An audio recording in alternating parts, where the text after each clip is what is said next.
कि प्रभु के नाम की स्तुति हो। आज लाइफस्टाइल में एकत्रित हुए सबको यीशु मसीह के नाम में नमस्कार। आज से पीएफए का मीटिंग शुरू हुआ है, लेकिन क्योंकि आज ऐसा हो सकता है कि हम लाइफस्टाइल में जुड़े, इसके लिए लाइफस्टाइल के लिए हमने ऑप्ट किया और आज हम हमारे फाउंडेशनल टीचिंग्स या डॉक्ट्रिन्स के 9वें टॉपिक की ओर हम आज बढ़ेंगे। आशा है कि पिछले जो टॉपिक्स आपने सुने हैं वो सुनकर उसे भुला नहीं दिया। हम आपको उसका लिंक भेजते इसलिए कि अगर आप बातों की गहराइयों में जाना चाहते, उसको समझना चाहते, तो आप उन लिंक में जाकर देखकर खुद के आपके नोट्स बनाइए, क्योंकि आप केवल सुनकर कभी भी इन बातों को सीख नहीं पाओगे जब तक आप खुद एक किताब लेकर उसको लिखते नहीं, जब तक उसको आपके मन में उतारते नहीं, तब तक बातों को समझ नहीं पाओगे, चीजों को आप एक दूसरे के साथ जोड़ नहीं पाओगे। तो इसके लिए आपकी तरफ से जो होमवर्क है वो नहीं किया तो ये बाइबल स्टडी नहीं करने वालों के लिए व्यर्थ है, मेहनत करने वालों के लिए जरूर ये फायदेमंद होगा। आज के टॉपिक के विषय में इतना ही कहूंगा कि वैसे तो हम में से कई सारे लोग इसके बहुत सारे पहलुओं को जानते हैं, तो हो सकता है कि काफी सारी बातें जो मैं आज आपको बताऊं तो उसमें आपको कोई नवीनता ना लगे, लेकिन फिर भी हमारे बीच में ऐसे लोग हैं जो शायद इस विषय के ऊपर बहुत गहराई से सोचते नहीं, क्योंकि मौत के विषय में कोई भी बहुत खुल के बात करना नहीं चाहता। कहीं पर भी मौत का विषय आता है तो सबके लिए थोड़ा सा दर्दनाक होता है, और इसलिए अंग्रेजी में भी मौत के विषय में जब लोग एक दूसरे के साथ वार्तालाप करते हैं तो वो हमेशा उसको passed away, demise, expired, laid to rest, death ऐसा बोलते नहीं, मर गया ऐसा ऐसा बोलते नहीं। तो वो सुनकर उसके साथ के जो नकारात्मक जो प्रतिक्रियाएं है उससे हम थोड़ा सा हिचकिचाते और इस टॉपिक की गहराई तक जाते नहीं। काफी सारे लोग नए हैं या कुछ समय से ही प्रभु को जानते हैं, तो उनके लिए भी शायद कुछ चीजें नया होगा, और जो पुराने हैं वो शायद इसको और गहराई से समझने की कोशिश करें। आज का ये टीचिंग पूरा हम बाइबल के अलग अलग आयतों को लेकर हम आगे बढ़ेंगे, और इसलिए आज मुझे बाइबल रीडिंग में सपोर्ट चाहिए होगा। तो आप लोग 2-3 लोग जरा हिंदी बाइबल लेके रेफरेंसेस, क्योंकि आपके स्टेज आपके ऊपर दिख जाएगा, तो आप तैयार रखना कि आप उसको जल्दी जल्दी से पढ़े। आपने देखा होगा कि आज का टॉपिक में मैंने मौत और नरक ऐसा नहीं, मौतें और नरक ऐसा लिखा है। तो बहुवचन में लिखा है मौतें, यानी उसका मतलब है कि एक से ज्यादा मौत के विषय में आज हम बात करेंगे। मौत अपने आप में हम जब बात करते हैं तो शारीरिक मौत जो हमारे चारों ओर होता है, और इस पैंडेमिक ने हमको इसके बहुत ही दर्दनाक अलग अलग पहलुओं को देखने का मौका दिया। लेकिन मौत, जब बाइबल में मौत के विषय में बात किया गया है तो उसको एक से ज्यादा जगह पर अलग अलग तात्पर्यों में उसका वर्णन किया गया है, तो इसलिए मौतें कर कर हम देखेंगे। मौत के विषय में जब देखते हैं बाइबल में तो 3 प्रकार के मौत दिखते हैं, लेकिन मौत के विषय में ज्यादा समझ पाए इसके लिए हम जिंदगी हमें कैसे मिली उसकी ओर सबसे पहले हम गौर करेंगे। इसलिए उत्पत्ति का पुस्तक, उसका 2 अध्याय और उसका 7वां कलम कोई पढ़े। Genesis chapter 2 verse 7। और यहोवा परमेश्वर ने आदम को भूमि की मिट्टी से रचा और उसके नथनों में जीवन का श्वास फूंक दिया और आदम जीवता प्राणी बन गया। यहाँ पर 3 चीजें देख सकते हैं। उसको उसको भूमि की मिट्टी से रचा, भूमि के मिट्टी से उसके अंदर अच्छा, उसके नथनों में श्वास फूंक कर उसको एक जीवता प्राणी बनाया ना। तो जो सृष्टि की प्रक्रिया है उसमें हम देखते हैं कि ये धरती भी शामिल है। इस धरती के अंदर के मिट्टी को लिया गया है और परमेश्वर अपने नथनों से इस मिट्टी से बनाए हुए इंसान के अंदर श्वास फूंकता है। यानी ये कोलैबोरेशन है शुरुआत से ही, पृथ्वी और स्वर्ग के बीच का एक कोलैबोरेशन है इंसान। तो इस तरह से उसको बनाया गया, और ये कोलैबोरेशन के अंदर जो उद्भव हुआ वो प्राणी, जो जीवता प्राणी है हम, और उस जीवते प्राणी को एक पहचान है, उसके जज्बात है, उसकी इच्छा शक्ति है, वो अपने आप में एक व्यक्तित्व है। तो हम देखते कि प्रभु की वजह से, परमेश्वर के श्वास फूकने की वजह से जीवन हमारे अंदर आया। तो जीवन कहाँ से आया हम जानते हैं, लेकिन वहां से शुरू इसलिए कर रहा हूं ताकि आप फिर समझ में पाओ। अगला जो सवाल है कि भाई जीवन तो कहाँ से आया हम समझते हैं, लेकिन ये मौत कहाँ से आई, है ना। तो हालांकि हम जानते हैं, लेकिन फिर भी उसकी ओर हम जरा देखेंगे। तो उत्पत्ति 2 और उसके 17 में प्रभु सारी चीजों का सृष्टि करने के बाद आदम और हवा को एदन की वाटिका में रखता है, लेकिन वहां पर उसको वो एक आज्ञा देता है, जो 2 और 17 में हम पढ़ सकते हैं। यस। फिर भले या बुरे का ज्ञान जो वृक्ष है, उसका फल तो कभी ना खाना। तो क्योंकि बहुत सारे पेड़ पौधे सब बनाने के बाद उस वाटिका के अंदर एक अनोखा वृक्ष, वैसे तो 2 अनोखे वृक्ष थे। एक जीवन का वृक्ष था, द ट्री ऑफ लाइफ, लेकिन एक और वृक्ष, the tree of knowledge of good and evil, है ना, भलाई और बुराई के पहचान का वृक्ष कर एक वृक्ष वहां पर रखा, और कहा कि तू सारे पेड़ों में से खा सकता है, जीवन के पेड़ में से भी खा सकता है, लेकिन ये एक पेड़ में से तुम मत खाना। ठीक है ना। क्यों, क्या होगा वो पेड़ में खाने से? क्योंकि जिस दिन तू उसका फल खाए, जिस दिन तू उसका फल खाए, उसी दिन अवश्य मर जाएगा। तू अवश्य मर जाएगा। ठीक है। लेकिन हम 3 और उसका 6 देखे, उत्पत्ति 3 और उसका 6। तो जब स्त्री ने देखा कि उस वृक्ष का फल खाने में अच्छा और देखने में मन भाऊ और बुद्धि देने के लिए चाहने योग्य भी है, तब उसने उसमें से तोड़कर खाया और अपने पति को भी दिया, और उसने भी खाया। तो उसने खाया, और उस खाकर उसमें इतना प्राण शेष था कि वो अपने पति को भी खिला सके, यानी उसको खाते ही उसको कुछ हुआ नहीं। और हम देखते हैं कि उस दिन के अंत तक भी उनको कुछ नहीं हुआ। वो खाए, उस जीवन, इस भलाई और बुराई के वृक्ष में से खाए, लेकिन वो मरे नहीं। तो फिर क्या हुआ? परमेश्वर ने कहा था कि जिस दिन तुम खाओगे उस दिन तुम मर जाओगे, लेकिन जब इन्होंने खाया तो मरे नहीं। कई बार हमारे साथ भी ऐसा होता है ना कि प्रभु ने कहा है कि ये नहीं करना, फलाना नहीं करना, वो नहीं करना, फिर हम करते हैं और फिर कुछ होता नहीं है, तो हमारा हिम्मत और बढ़ता है। वो आज का जो स्टोरी है, हमारा कहानी है, वो इस तरह से है। लेकिन आदम और हव्वा ने जब खाया तो वो मरे नहीं, लेकिन उनके अंदर कुछ तो हुआ, क्योंकि उस दिन तक उन्होंने जो नहीं किया है वो उस दिन उन्होंने किया। तो क्या है वो 7वें और 8वें पद में देखेंगे। 7वें आयत में क्या है? अब उन दोनों की आंखें खुल गई, उनकी आंखें खुल गई, और उनको मालूम हुआ कि वे नंगे हैं। तो अचानक से उनको पता चल गया कि वो नंगे हैं। यानी उनको एक बोध हुआ कि मुझे अब खुद को दूसरे व्यक्ति से छुपाना है, यानी शर्म का उद्भव हुआ। ठीक है, मुझे उससे अपने आप को छुपाना है, क्योंकि मैं जिस हालत में हूं, मैं नहीं चाहता कि सामने वाला व्यक्ति मुझे उस हालत में देखे। उस हालत में देखने से मुझे कुछ लज्जा महसूस हो रहा है, कुछ नया महसूस हो रहा है। तो इसलिए तुरंत ही वो लोग पेड़ के पत्ते काटकर अपने उस नग्नता को वो छिपाने की कोशिश करते। तो सबसे पहला जो भाव उनके अंदर वो फल खाते ही हुआ वो ये है कि उनको ऐसा लगा कि हमें एक दूसरे से छुपना पड़ेगा और छुपाना पड़ेगा। ठीक है।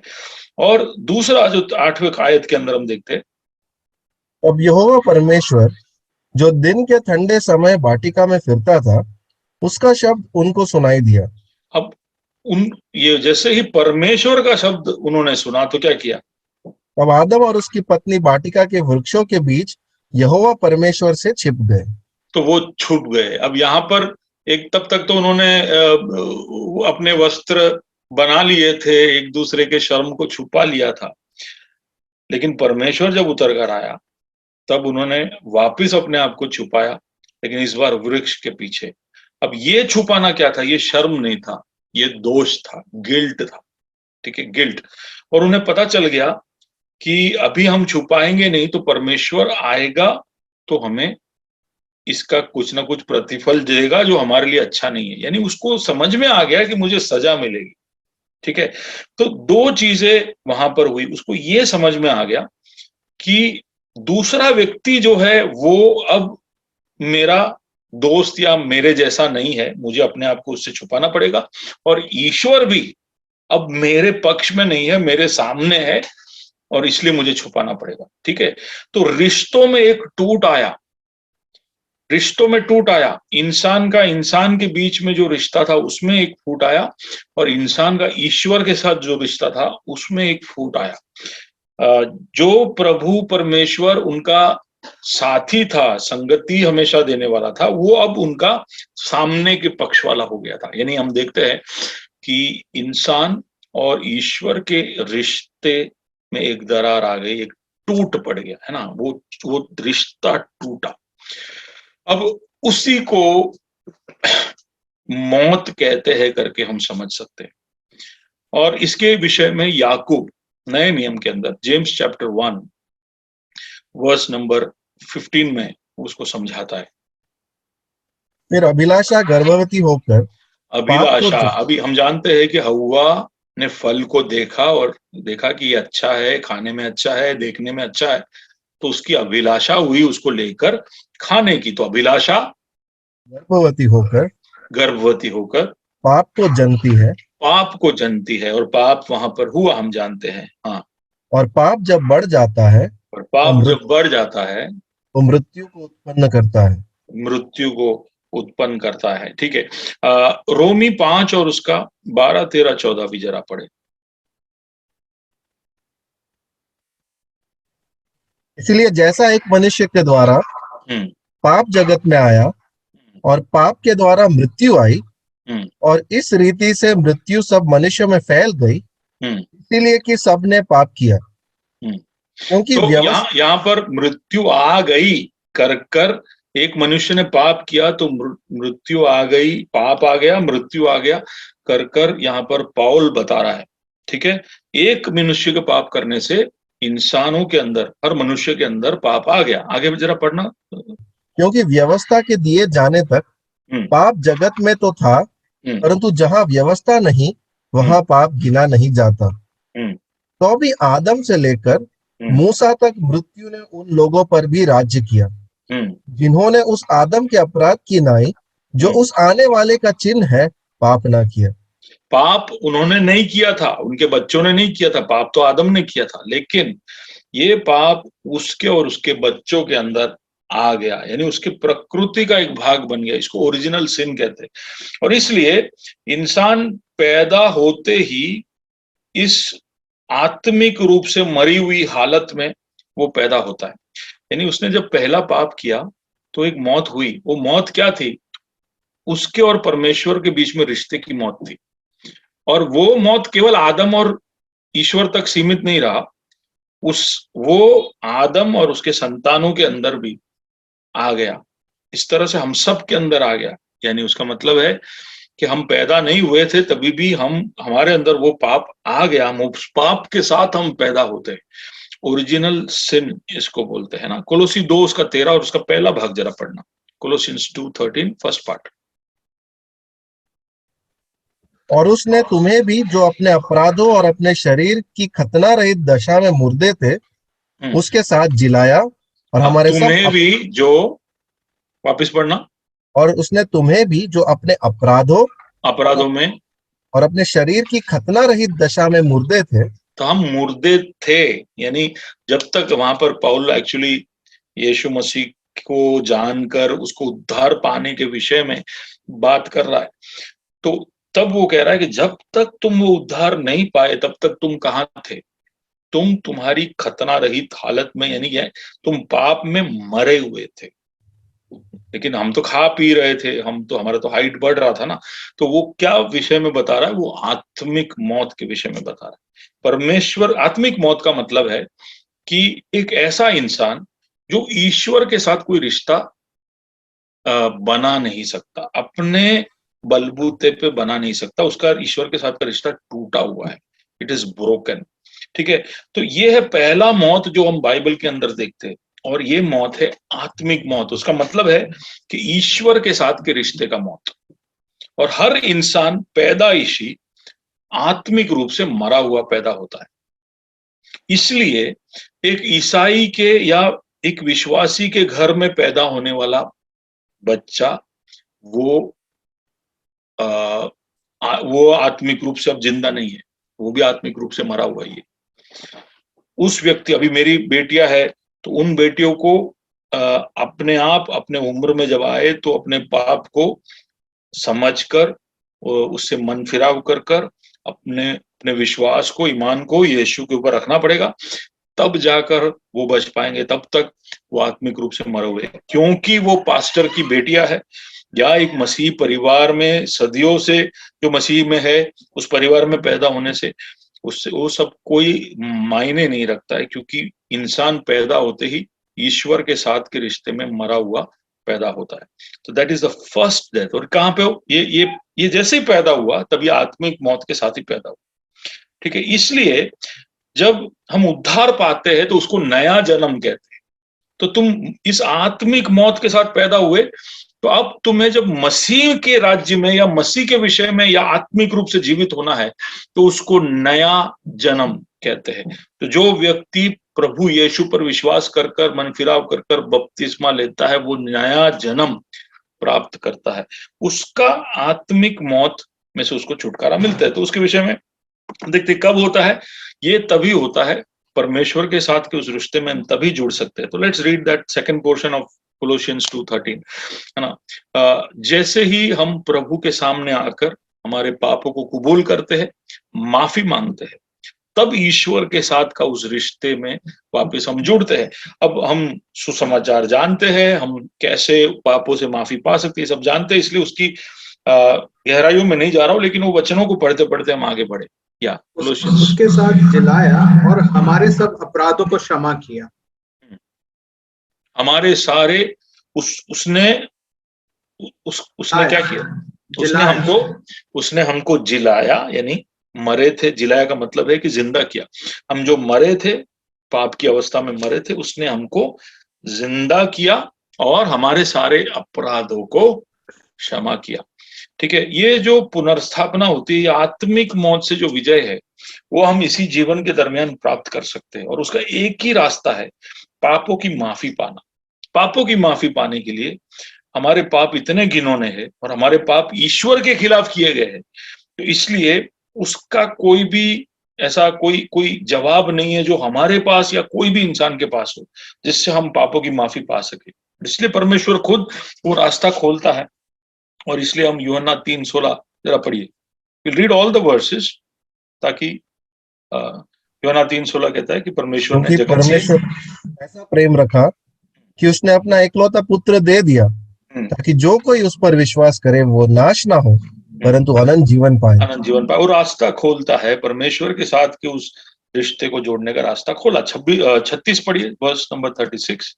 जो पुत्र पर विश्वास करता है अनंत जीवन उसका है, परंतु जो पुत्र का नहीं मानता वो जीवन को नहीं देखेगा परंतु परमेश्वर का। यानी एक कनेक्शन का प्रोसेस वहां पर शुरू हुआ। पहला यूहन्ना 5 और उसका 12, जो जिसके पास पुत्र है उसके पास जीवन है, और जिसके पास परमेश्वर का पुत्र नहीं उसके पास जीवन भी नहीं।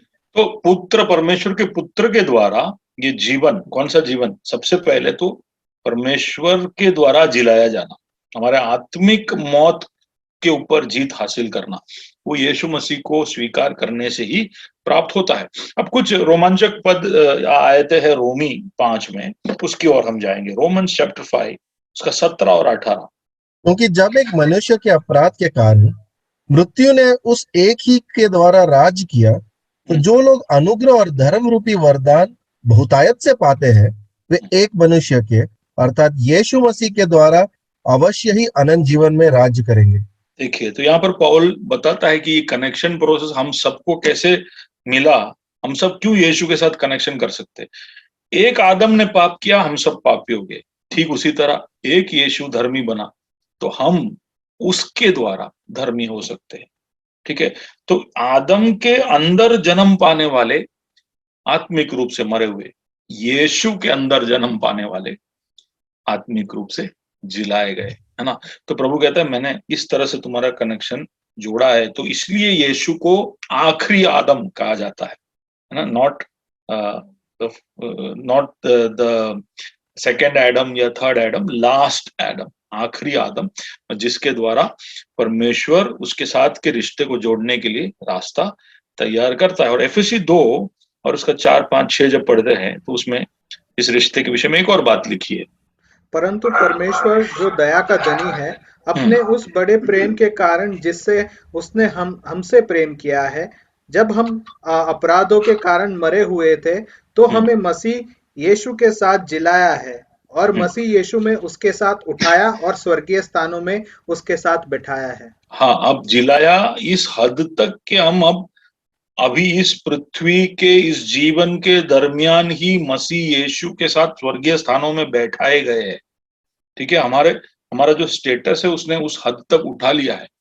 और इसलिए दूसरे जगह पर पौलुस कहता है कि जिसने तुम्हें बुलाया है वो विश्वास योग्य है कि जिस जो भले काम को आपके अंदर शुरू किया उसको अपने अंजाम तक वो पहुंचाएगा। तो ये जो रिश्ता जोड़ने का प्रक्रिया यीशु मसीह में उसने केवल शुरू नहीं किया, वो उसको एक बहुत ही महिमावंत अंजाम को देने के लिए सक्षम है, और वो ही उसकी योजना है, वो कर चुका है, उसकी शुरुआत वो कर चुका है। अब एफएससी 2 और उसके 1, 2, 3 के अंदर एक और कुछ बातें पौलुस कहता है, उसकी और भी गौर कर हम आगे बढ़ेंगे। उसने तुम्हें भी जिलाया जो अपने अपराधों और पापों के कारण मरे हुए थे, हाँ, जिनमें जिनमें तुम पहले इस संसार की रीति पर और आकाश के अधिकार के हाकिम अर्थात उस आत्मा के अनुसार चलते थे जो अब भी आज्ञा न मानने वालों में कार्य करता है। हाँ, तो यहाँ पर पौलुस कहता है कि जो आत्मिक रूप से मरे हुए हैं वो क्या करते हैं। अगर आपको खुद को परखना है कि आप आत्मिक रूप से मरे हुए हो या परमेश्वर के द्वारा जिलाए गए हो, आत्मिक रूप से मरे हुए लोग हमेशा संसार की रीति से ही अपने जीवन को चलाते हैं। उनके जीवन में कोई भी तरह का सलाह, कोई भी तरह का अगुवाई उनको लेना हो तो वो संसार की तरफ देखते हैं, संसार क्या कर रहा है, लोग क्या कर रहे हैं, हाँ, चारों तरफ सब ये कर रहे हैं तो मैं रह जाऊं तो हमेशा उनका नजर संसार के ऊपर होता है और संसार की रीतियों पर होता है। दूसरा वो कहता है कि अंधकार के हाकिम, है ना, Prince of the air English में लिखा है, हिंदी में क्या बोला है, वर्ष को हाकिम ही है। नहीं, पूरा वर्ष पढ़ो। ओके, जिनमें तुम पहले इस संसार की रीति पर और आकाश के अधिकार के हाकिम अर्थात आकाश के अधिकार के हाकिम अर्थात शैतान खुद, ठीक है, जो आत्मिक रूप से मरे हुए हैं, उनके पास कोई दूसरा प्रकाश नहीं है, ज्योति नहीं है, कैसे चलना उनको पता नहीं है, तो वो लोग संसार की तरफ देखते और वो शैतान के राह पर चलते हैं, है ना। तो वो अपने अभिलाषाओं को, अपनी इच्छाओं को सब पूरा कर वो कहते हैं कि दंड के लायक के बेटे बन जाते हैं, ऐसे आगे लिखा है। और इसलिए फिर एफएससी 5 और 8 में पौलुस कहता है कि तुम क्योंकि ज्योति में आ चुके हो, तुम क्योंकि अब अंधेरे में नहीं हो, तुम्हें अब इधर उधर देख ताकने की जरूरत नहीं कि मैं कैसे मेरी जिंदगी को जीऊं। संसार से तुम नहीं पाओगे अगुवाई, तुम शैतान या उसके रास्ते पर नहीं चलोगे, तुम खुद ज्योति बन चुके हो, तुम खुद ज्योति बन चुके हो, इसलिए अब तुम ज्योति में चलो।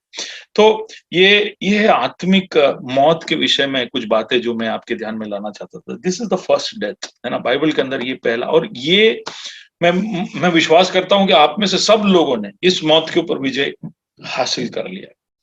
और लास्ट में जो मैं बोला वो इसलिए बोला ताकि हम परखते रहे खुद को कि मैं किसको फॉलो करता हूँ। मैं क्या परमेश्वर के वचन के पास दौड़कर आता हूँ, परमेश्वर के लोगों के पास दौड़कर आता हूँ, मेरे सलाह, मेरी अगुवाई मेरे को कहाँ से मिलती है, मैं कहाँ से मेरा लीडिंग लेता हूँ, और मेरे अंदर किस तरह की जज्बातें जागृत होती है जब मुझे मेरे जीवन में आगे बढ़ना होता है। तो खुद को परखने के लिए आत्मिक रूप से जिलाया जाना यीशु मसीह के द्वारा ही, पापों की माफी प्राप्त कर ही और ज्योति में चलकर ही हमें प्राप्त हो सकता है। तो ये है पहला मौत, और ये सबसे गंभीर है। ये हमारा उद्धार का सुसमाचार का संदेश कि तुम्हारे आत्मिक मौत से तुम अपने आप को बचा लो, ठीक है। लेकिन दूसरे मौत के विषय में अब हम देखते हैं। दूसरा मौत, ये वो मौत है जिससे हम डरते हैं, हम सबको डर लगता है, और ये हम सब के लिए नियुक्त किया गया है। तो इब्रानी 9 और उसका 27 कहता है, Hebrews 9:27। और जैसे मनुष्यों के लिए एक बार मरना और उसके बाद न्याय का होना नियुक्त है। शब्द है नियुक्त, शब्द है नियुक्त, इंग्लिश में वर्ड है अपॉइंटमेंट।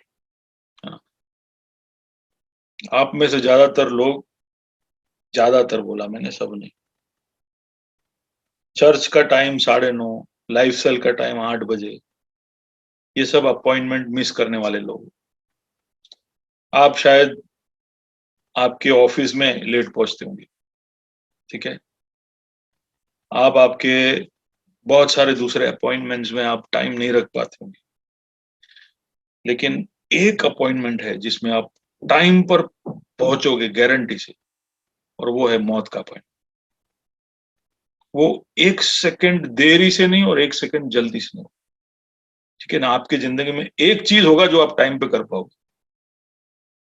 वो है मौत। अब वो एक टिक मार किया, वो स्टार आपको निकालना है कि नहीं नहीं, खाली मौत नहीं, मैं दूसरे जगह पर भी टाइम से पहुंचता हूं। तो फिर आपको निर्णय लेना होगा कि 9:30 का सर्विस, यानी मेरे घर से अगर आधा घंटा लगता है तो मैं 9 बजे निकलूंगा, कम से कम 9 बजे निकलूंगा। अगर 9:30 का सर्विस है और मेरे घर से पौने घंटे लगते हैं तो मैं 8:45 को निकलूंगा। काफी सारे लोग मैं देखता हूँ 9:30 है तो, और बोले आज तो रविवार है तो आज तो डबल स्पीड में सब काम होगा। ऐसा नहीं होता है। रविवार को भी आजकल लोग रोड पे निकलते हैं, और हमारा कॉन्फिडेंस बहुत ज्यादा है कि हम समय पे पहुंच पाएंगे, लेकिन नहीं। तो चलो, संडे का ही तो मौका मिला तो मैं तीर मार दिया। लेकिन एक अपॉइंटमेंट है जो हम नहीं चुकेंगे, वो है मौत का अपॉइंटमेंट, ठीक है। और भजन संहिता 90 और उसका 10 कहता है, Psalms 90:10, मूसा इस तरह से कहता है।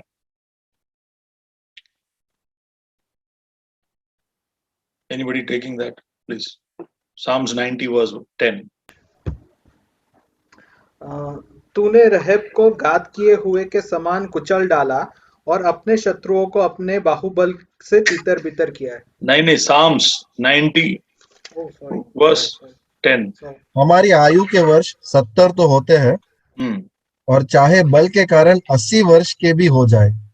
तो मूसा यहाँ पर कह रहा है कि एक इंसान, मूसा के समय, तो उसके पहले तो लोगों की आयु, अब अब्राहम के समय मूसा खुद 120, अब्राहम 140, उसके पहले तो फिर 300, 600, 900 ऐसा सब था। कि मूसा के समय तक उसने कहा कि हमारा आयु कितना होगा, ज्यादा से ज्यादा 70, और अगर बल ज्यादा है तो 80। यानी कहने का मतलब हम इतना ही जिएंगे।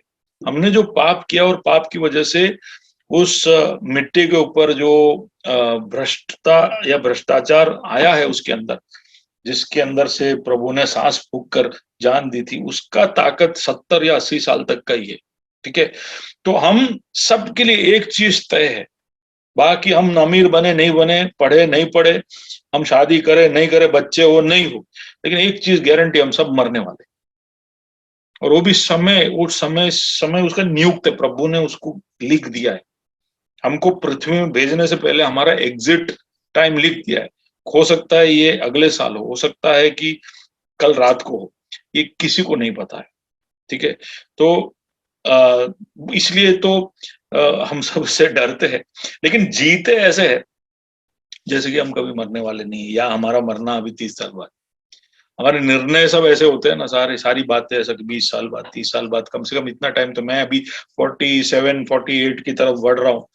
तुम अभी भी मैं तो ऐसे ही सोचता हूँ 20-30 साल तो होना चाहिए मेरे पास, ऐसा मैं सोचता हूँ। लेकिन अब हम सब जानते, चारों ओर जो न्यूज आ रहा है उससे तो हमको पता है कि यार 48 यानी भैया आप तो ऑलरेडी बोरोड टाइम में पहुंच गए, क्योंकि चारों तरफ एवरेज सब अभी 35-40 में लुढ़क रहे। तो we have to be more and more aware. जितना बर्थडे आगे आता है उतना हमको अवेयर होना चाहिए, कभी भी ये हो सकता है। मौत से बचने वाले सिर्फ वही लोग होंगे जो यीशु मसीह के दूसरे आगमन में जिंदा होंगे, ठीक है। जो मसीह में होंगे और मसीह के तुरही या उस नरसिंगे की आवाज को सुन पाएंगे, केवल वही है जो मौत से बचेंगे। और ये मैं वचन सब नहीं ले रहा हूं, लेकिन प्रभु का जब आगमन होगा और तुरही फूकी जाएगी तो पहला थिस्सलुनी उसका 4:16-17 और पहला कोरिन्थी, लेट्स रीड फर्स्ट कोरिन्थी, पहला कोरिन्थी 15 वर्स 51-52। देखो मैं तुमसे भेद की बात कहता हूँ कि हम सब तो नहीं सोएंगे, परंतु सब बदल जाएंगे।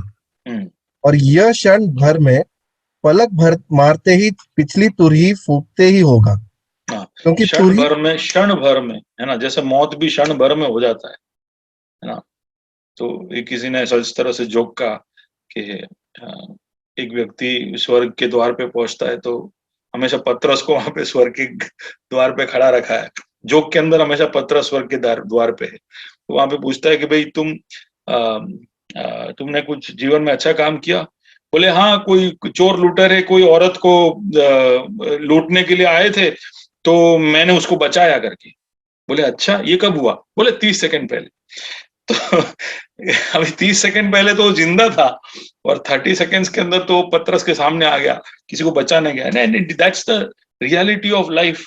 हर व्यक्ति जो घर से निकलता है वो किसी न किसी को फोन करके आज सांझे अपने मोकामा मलीसू या शंभू में मिलेंगे, ये सब बोल के घर से निकलते हैं। आज रात को यहाँ खाने जाएंगे, आज यहाँ शॉपिंग करेंगे, ये सब बोल के निकलते हैं। लेकिन घर से निकले फिर न्यूज मिलता है कि रास्ते में एक्सीडेंट हो गया, बस ने कुचल दिया या कुछ तो हो गया या ब्रिज कोलैप्स हो गया, क्या पता नहीं क्या होता है। उसका जब अपॉइंटमेंट का समय आता है तो उसको चला जाना ही पड़ता है, ठीक है। पर प्रभु के आगमन के समय में हम जो जिंदा है वो बच सकते हैं, पर वो कब है वो किसी को नहीं मालूम। इसलिए हम सबको मौत के लिए तैयारी करना ज्यादा अच्छा रहेगा, ओके। लेकिन सभा उपदेशक के अंदर, एक्लेसियास्टिस के अंदर सुलेमान इस मौत की तरफ बढ़ते हुए, रोज जो हमारे जिंदगी में जो मौत ऑलरेडी हो रहा है, हमारे शरीर रोज मरता जा रहा है। हम पैदा होते हैं उस दिन से हमारे शरीर के अंदर मौत है। जिस दिन हम पैदा हुए उस दिन से हमारे शरीर के अंदर मौत है। जैसे रोज हमारा चमड़ी जो है वो मरता है, इसलिए हम जब साफ करते हैं तो मिट्टी और ये सब के साथ हमारे जो चमड़ी का सेल्स है वो भी निकलता है, वो सेल मरता है। हमारे बाल मरते हैं, हमारा खून रोज मरता है और नया खून हमारे बोन के अंदर नया खून उत्पन्न होता है। तो रोज मौत और जिंदगी दोनों हमारे अंदर है। हमारा जो मगज है, ब्रेन, वो कभी भी नया नहीं बनता। वो जो हम जब पैदा होते हैं वो सब तब वो सबसे मैक्सिमम होता है, उसके बाद वो सिर्फ मरते रहता है, ठीक है। तो ब्रेन एक ऐसा ऑर्गन है जो कभी भी नया नहीं बनता, वो मरते ही रहता। लेकिन बाकी सारे पुर्जे नए होते रहते, मरते रहते, नए होते रहते, मरते रहते। तो मौत हमारे अंदर है, पहले से ही है। लेकिन एक आयु ऐसा आता है, हम ऐसे बच्चे होते हैं तब से जवान हो रहे, जवान होकर एक आयु ऐसा आता है जिसके बाद जिंदगी के स्पीड से ज्यादा मौत का स्पीड हो जाता है। यानी हमारे अंदर मौत अब ज्यादा हो रही। मैं वो जगह पे आ गया हूं, मेरा पीक खत्म हो गया, अब मैं नीचे डाल उतर रहा हूं। आप में से ज्यादातर लोग अभी डाल चढ़ ही रहे हो, ठीक है ना। वो पीक आएगा और उसके बाद आपको लगभग 40 के आजू बाजू ये पीक आ ही जाता है। इसलिए 40 के बाद हमारा शरीर जवाब देना शुरू हो जाता है। फिर तरह तरह के ना, मैं क्रिकेट खेलता हूँ तो मुझे दिख रहा है कि बॉल आ रहा है और मेरा बैट से मैं मार भी रहा हूँ, लेकिन मेरे दिमाग में ही बैट जाके बॉल को लगता है, असली बैट जाके बॉल को नहीं लगता है। क्यों? क्योंकि मैं उतने स्पीड से जा नहीं पा रहा हूँ, मेरा शरीर उतने स्पीड में नहीं जा रहा है। आप समझ रहे हो? तो this is what happens with life. और इसके विषय में सभा उपदेशक कहता, मैं वो पढ़ा नहीं रहा हूँ बिकॉज वहां पे बहुत सारी बातें हैं और हमारे पास समय बहुत सीमित है। लेकिन आप उधर पढ़ोगे तो वहां पर हमारे वृद्ध होने के विषय में और हमारे शरीर के अलग अलग पुर्जे कमजोर होने के विषय में, बीमारी, हमारे पांव थतरने लगते हैं, हमारा रीढ़ का हड्डी मुड़ जाता है, हमारे दांत गिर जाते हैं, हमारी आंखें दिखाई नहीं देती, कान सुनाई नहीं देता, रात को नींद नहीं आती और थोड़े थोड़े आवाज पे हम जाग जाते हैं और डरे हुए रहते हैं। इसलिए हम कई बार गाड़ी नहीं लेते, रोड पे नहीं जाते, हमारे बाल सफेद हो जाते हैं, गिर जाते हैं, हमारे अंदर पहले जैसा ताकत नहीं, पहले जैसे अभिलाषाएं नहीं। ये सब सुलेमान सभा उपदेशक के अंदर कहता है। और फिर कहता है कि फिर एक दिन आता है। लेट्स रीड एक्लीसियास्टिस 12:6, 12 और उसका 6 जरा पढ़े। उस समय चांदी का तार 2 टुकड़े हो जाएगा और चांदी का तार 2 टुकड़ा होगा और सोने का कटोरा टूटेगा, सोने का कटोरा टूटेगा और सोते के पास घड़ा फूटेगा और कुंड के पास रहट टूट जाएगा, और जो व्हील है वो टूट जाएगा। ये सब क्या दिखा रहा है? एक ऐसा दिन आएगा जब तुम्हारा जबान हिलना बंद हो जाएगा। कुछ लोग कहते हैं कि शायद वो स्पाइनल कॉर्ड के बारे में बोल रहे, पता नहीं स्पाइनल कॉर्ड का कॉर्ड टूटा या जबान का कॉर्ड टूटा, लेकिन एक दिन आएगा जब तुम एक शब्द भी आगे बोल नहीं पाओगे और जब तुम्हारा दिमाग जो है वो काम करना बंद कर देगा और तुम्हारा दिल जो है धड़कना बंद कर देगा और तुम्हारे रगों के अंदर खून का बहना बंद हो जाएगा। और फिर 7वां आयत में कहता है तब मिट्टी जो कि त्यों मिट्टी में मिल जाएगी, हाँ, और आत्मा परमेश्वर के पास जिसने उसे दिया लौट जाएगी।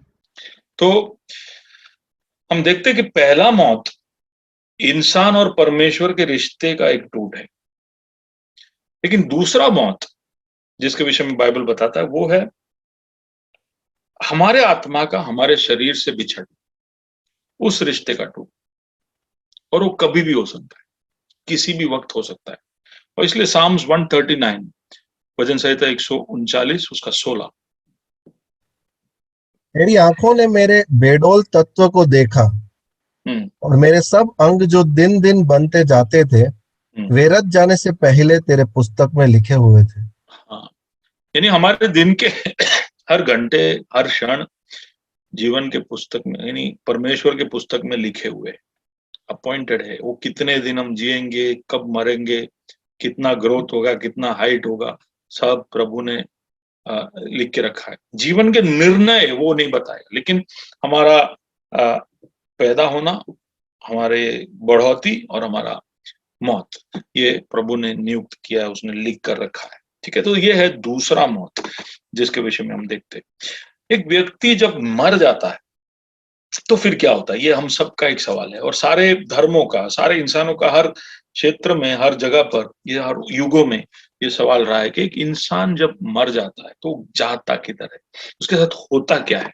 ठीक है, अब इसके विषय में इसको हम कहते हैं कि इसको ग्रेव में या कब्र में हम एक इंसान को डाल देते हैं। इसमें इब्रानी और ग्रीक भाषाओं में अलग अलग शब्दों का इस्तेमाल है। इसको हेडिस बोलते हैं हम, या शियोल बोलते हैं, या गहना का इस्तेमाल इसके साथ किया गया है कि इंसान मरने के बाद इन जगहों पर जाता है। लेकिन अलग अलग वर्ल्ड व्यूज है ना इसके विषय में है।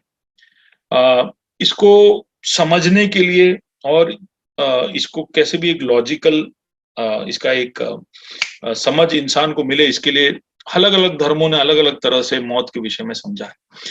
तो जैसे भारत में ज्यादातर हम ऐसा भारत में विश्वास करते हैं कि एक पुनर्जन्म होता है। ठीक है, री इनकारनेशन इसको बोलते हैं कि इंसान मर जाता है तो उसका मौत हो जाता है, वो इंसान का मौत हो जाता है, लेकिन फिर वो कभी ना कहीं दूसरा एक जीव का रूप धारण कर वो अब उद्भव होता है उसका। यानी वो इंसान मरा तो शायद हो सकता है कहीं पर एक दूसरा चिपकली या चूहा या कोई शेर या हाथी या दूसरा इंसान पैदा हो गया, इसको पुनर्जन्म कहते हैं। और ये क्या जीवन बनकर आप पैदा होंगे वो आपका कर्म तय करता है। अब जब हिंदुइज्म के विषय में हम आगे पढ़ेंगे तब इसके ऊपर थोड़ा और गौर करेंगे और तब हमारे सवालों को हम थोड़ा और गहराई से इसकी तरफ लेकर जाएंगे। ये एक तरह का विश्वास है कि पुनर्जन्म होता है। दूसरा, मसीही धर्म के अंदर भी जैसे कैथोलिक्स है, उनका एक खास विश्वास है कि एक व्यक्ति जब मर जाता है तो वो एक खास जगह पे जाता है जिसका नाम है परगेटोरी। परगेटरी बोलते हैं इसको। और उसका एक छोटा सा दृश्य भी मैंने यहाँ पर आपके सामने रखा है कि ये सब मरे हुए लोग हैं नीचे, और फिर स्वर्गदूत आके उस मरे हुए लोगों को एक एक कर चुनकर लेकर जाते हैं। तो कौन है जिनको ये चुनकर ले जाते हैं? तो कैथोलिक्स का ये विश्वास है कि एक व्यक्ति स्वर्ग में जा सके उसके पहले आखिरी पड़ाव जहां पर उसका शुद्धिकरण होता है, वो जगह का नाम है परगेटोरी। और वहां पर शुद्धिकरण किस तरह से तय होता है? वो जो अंदर परगेटरी में पड़े लोग हैं वो कुछ नहीं कर सकते, वो केवल हाथ ऊपर कर सकते कि बचाओ मैंने बचाओ, ऐसा मुझे भी ले लो, मुझे भी ले लो ऐसा। लेकिन उनको बचना है तो जो जिंदा बचे हुए रिश्तेदार है घर पे, उसके मरने के बाद अगले 40 दिनों तक इनको लोगों को खाना खिलाने का, प्रार्थना करने का, अच्छे अच्छे कर्म करने के। और कुछ जगहों पर तो ऐसा भी विश्वास है कि जो मर गया उसने अगर बपतिस्मा नहीं लिया है तो उसके लिए बपतिस्मा लेना। तो इसलिए पहला कोरिन्थी 15वें अध्याय के अंदर उसके विषय में लिखा है कि मुर्दे लोगों के लिए बपतिस्मा लेना। तो अलग अलग तरह के विश्वास कैथोलिक जो विश्वास है उसके अंदर है, और उसमें परगेटरी को दिखाकर ऐसा करते अगर तुमने प्रार्थना अच्छी कर दी, काम अच्छा कर दिया, बपतिस्मा ले लिया, ये सब कर दिया, तो इंसान को वो स्वर्गदूत वहां से उठा के बचा लेगा।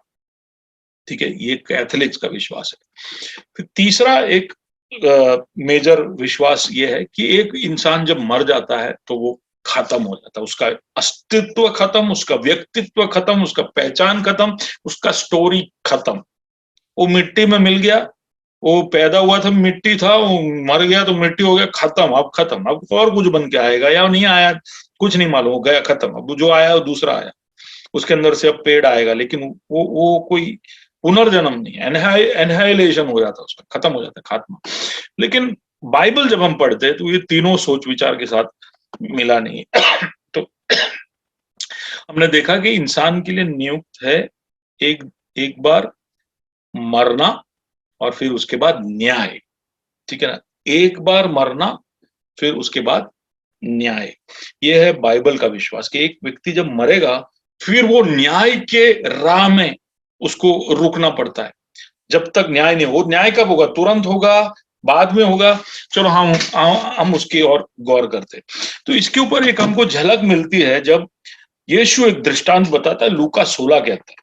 और ये दृष्टांत हम में से कई लोगों ने पढ़ा होगा, लाजर और एक धनवान के विषय में।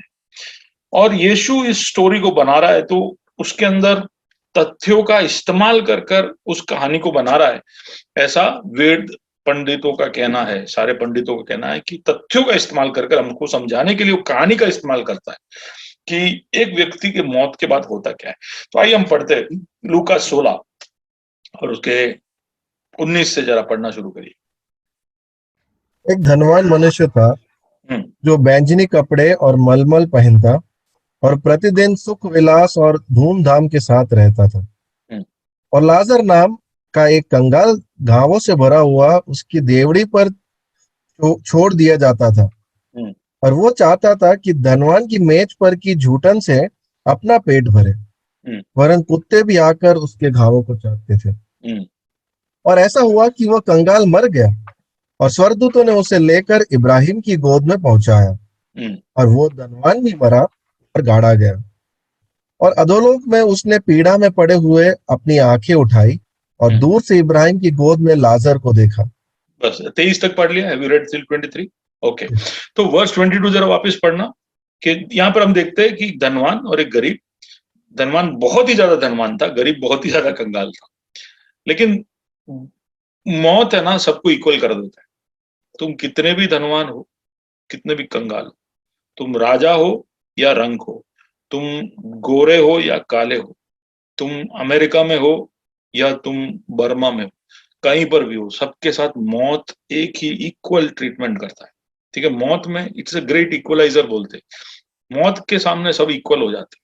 ठीक है, आपका 6 फीट का हाइट हो या 5 फीट का हाइट, आप मोटे हो या पतले हो, आपका फैमिली पैक हो या 6 पैक हो, सब एक जैसे ही प्रभु के सामने, सॉरी, मौत के सामने आ जाते हैं। ठीक है, अब मौत सबको इक्वलाइज करता है।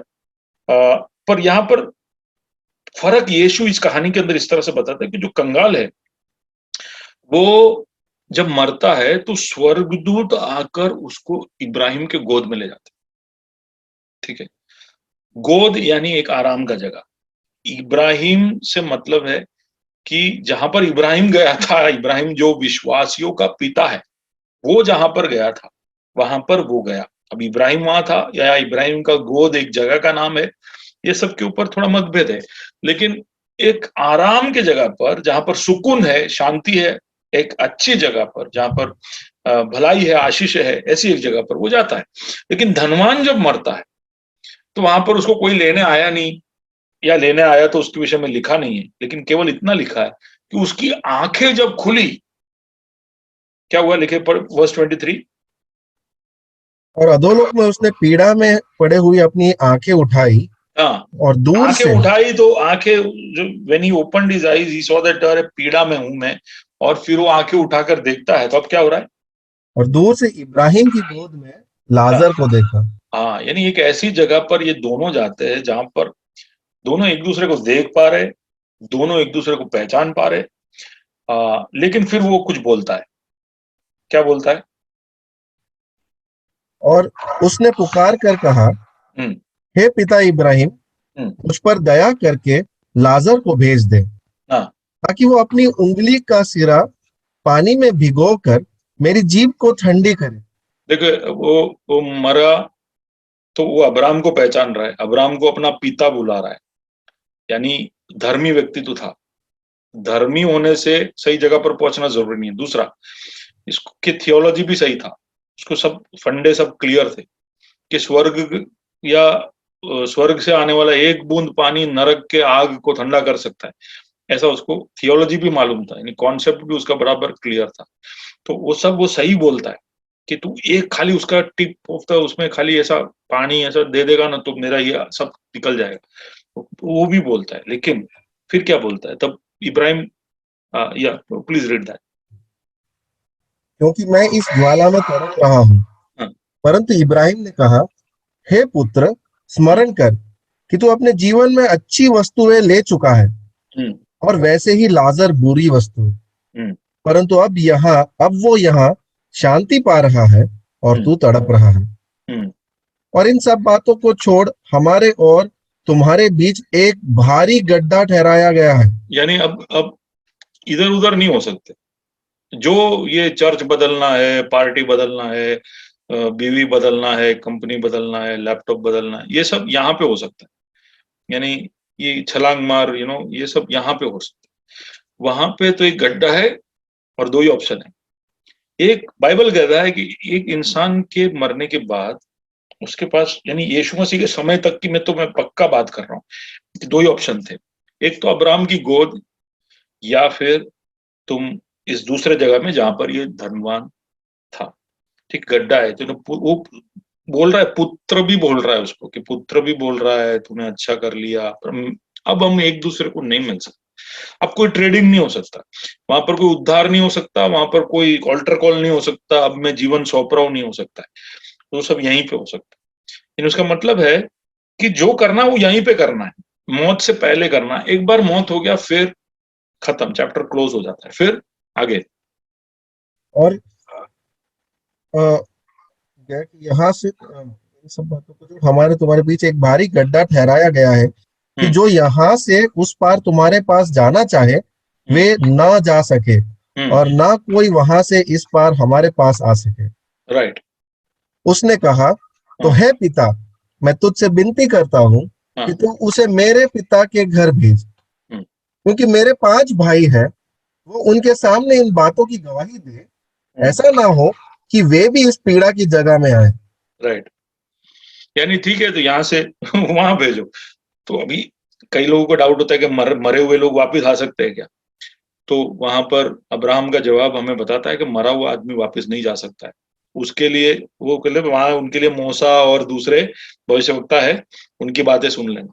ठीक है, मरे हुए लोग वापस आकर सही मार्ग नहीं दिखाएंगे, मरे हुए लोग गए। ठीक है ना, वो कॉन्सेप्ट आप रखना। मरा हुआ व्यक्ति वापस अब पृथ्वी में कोई भी तरह का भले काम करने या किसी को चेतावनी देने भी नहीं आ सकता है। तो हम राह ना देखिए हमारा पूर्वज कोई हमारे सामने आ जाए और हमें बताए कि क्या सही रास्ता है। कोई पूर्वज कुछ नहीं बता सकता है।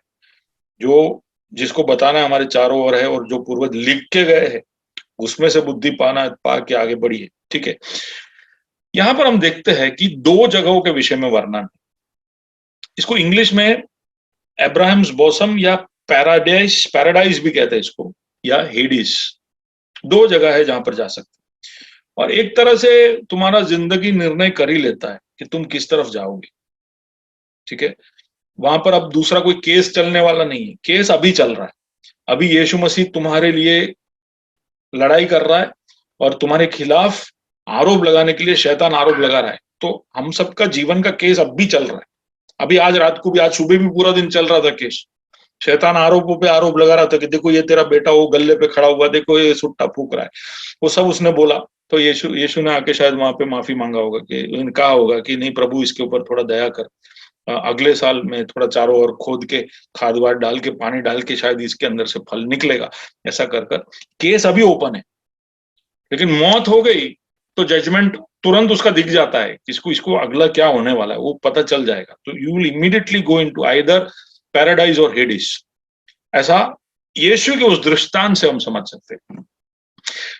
इस जगह पर, ये जगह सही है, ऐसा एक जगह है कर का एविडेंस क्या है? पतरस बाद में कहता है कि यीशु खुद हेडिस में जाता है। यीशु खुद हेडिस में जाता है, जहां मरे हुए लोग थे वहां पे यीशु क्रूस पर मरता है, तो उसकी मौत के बाद हम कहते हैं कि तीसरे दिन वो जी उठा। तो मरने के बाद से तीसरे दिन तक यीशु कहां पे था? तो यीशु हेडिस में जाता है, और इसलिए पतरस वहां पर कहता है, let's read those versus, 1 Peter 3:19। उसी में उसने जाकर कैदी आत्माओं को भी प्रचार किया। उसने कैदी आत्माओं को प्रचार किया। और उसके बाद 4:5-6 पर वे उसको जीवतों और मरे हुआ का न्याय करने के लिए तैयार और लेखा देंगे। और क्योंकि मरे हुओं को भी सुसमाचार इसीलिए सुनाया गया कि शरीर में तो मनुष्य के अनुसार उनका न्याय हो, पर आत्मा में वे परमेश्वर के अनुसार जीवित रहे। नहीं, वहां पर पतरस बताता है कि क्यों यीशु ने जाकर वहां पर सुसमाचार का घोषणा किया। वहां पर कोई इवेंजलिज्म का मीटिंग या रिवाइवल मीटिंग नहीं किया। वहां पर यीशु मसीह ने जाकर हेदीस में ये घोषणा की कि देखो, तुम 2000 साल से या पिछले 4000 साल से जितने भी लोग जिए आज तक, तुम्हारे सामने एक उपचार था, एक सॉल्यूशन था, और वो सॉल्यूशन मैं था। तो वो जो गॉस्पेल है उसका ऐलान वहां पर करता है कि मैं था, और उन पूरे 4000 साल में जीने वाले सबको प्रभु ने मौका दिया होगा परमेश्वर के साथ। क्योंकि हमने लास्ट वीक पढ़ा ना एक्स चैप्टर 17 के अंदर कि कौन सा व्यक्ति कौन से समय में किस जगह पर किस कुटुंब में पैदा होता है, परमेश्वर ने इस तरह से तय किया है कि वो परमेश्वर को जान सके। तो वो सबके साथ परमेश्वर ने किया, और उसके बाद जाकर 4000 साल के बाद जब यीशु प्रकट होता है और फिर वो ऐलान करता है कि देखो, जो उद्धार की तुम राह देख रहे थे वो मैं हूं, मैं आ चुका हूं। गॉस्पेल अनाउंस हो जाता है। उनको वहां पर कोई भी मन फिराव का मौका नहीं दिया, उनका जिंदगी तय हो गया। यानी एक बात पक्का है कि मौत सील है, मौत एक सील है, मौत के बाद कुछ नहीं हिलाया जा सकता। पुराने नियम में लोगों को नहीं हुआ, हमारा भी नहीं होगा। मौत हो गया यानी सब कुछ खत्म हो गया। एफिसियंस 4:8-10 जरा पढ़। इसलिए वह कहता है, वह ऊंचे पर चढ़ा और बंदियों को बांध ले गया और मनुष्य को दान दिए। उसने चढ़ने से और क्या पाप जाते हैं, केवल यही, वह पृथ्वी की निचली जगहों में उतरता भी था, और जो उतर गया वह वही है जो सारे आकाश के ऊपर चढ़ भी गया कि सब कुछ परिपूर्ण करे। देखिए, अभी ये उतर चढ़ाव ये सब सोच के आप सोच रहे हो क्या है, कोई माउंटेन क्लाइंबिंग हो रहा है क्या? कुछ नहीं। ये ऐसा बताया है कि यीशु मसीह ने चोर को ऐसे कहा कि निश्चय आज तू मेरे साथ पारादीस में होगा, ठीक है, you will be with me in paradise. तो हेडिस के अंदर का ही एक भाग है पैराडाइस, है ना। वो भाग में यीशु पहले हेडिस में जाके प्रचार करता है, फिर पैराडाइस में जाकर वो उस समय तक जितने भी लोग इस अब्राहिम की गोदी में थे, जो आराम कर रहे थे, उनको सबको लेकर वो स्वर्ग आरोहण करता है। और इसलिए यरूशलेम में उस समय पर बहुत सारी कब्रें खुली कर हम गॉस्पेल्स के अंदर पढ़ते हैं। तो बहुत सारे लोग जो जो पारादीस में थे उसको लेकर वो स्वर्ग में चला गया। पारादीस एम्प्टी हो गया, क्रॉस के ऊपर पारादीस एम्प्टी हो गया। ठीक है, अब ये इतना इतना इतना खबर हमको उस दृष्टांत के आधार पर और बाद में पतरस और पौलुस हमें जो बताते उसके आधार पर हमें पता चलता है। लेकिन एक और अभिप्राय है लोगों का इसके विषय में कि जो मैंने हेडिस के बारे में बताया कि इसके दो भाग है, अब्राहम का गोदी और हेडिस।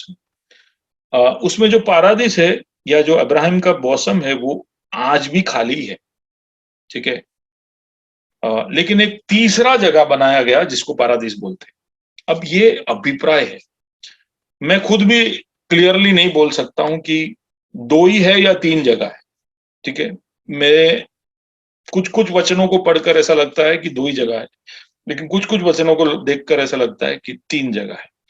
और जब फिलिपी 1 और 21 हम पढ़ते हैं या दूसरा कोरिन्थी 5 और 8, फिलिपी 1 और 21 क्या लिखा है? क्योंकि मेरे लिए जीवित रहना मसीह है और मरना लाभ है। तो मरना लाभ है कर वो बोल रहा है, तो वो क्या बोल रहा है कि पारादीस में जाना लाभ है? नहीं, उसका इच्छा ये नहीं है कि मैं पारादीस में सोने चले जाऊंगा या आराम करूंगा, 5 स्टार होटल में जाऊंगा। पौलुस ऐसा कह रहा है कि जीवित रहना मसीह, मरना मेरे लिए लाभ इसलिए क्योंकि मैं मसीह के पास रहूंगा। वही दूसरा कोरिन्थी 5 और उसके 8 में कहता है। इसलिए हम दाढ़स बांधे रहते हैं। हाँ, और देह से अलग होकर प्रभु के साथ रहना और भी उत्तम समझते हैं। हाँ, अगर हम देह से अलग होंगे तो हम तुरंत प्रभु के पास पहुंच जाएंगे।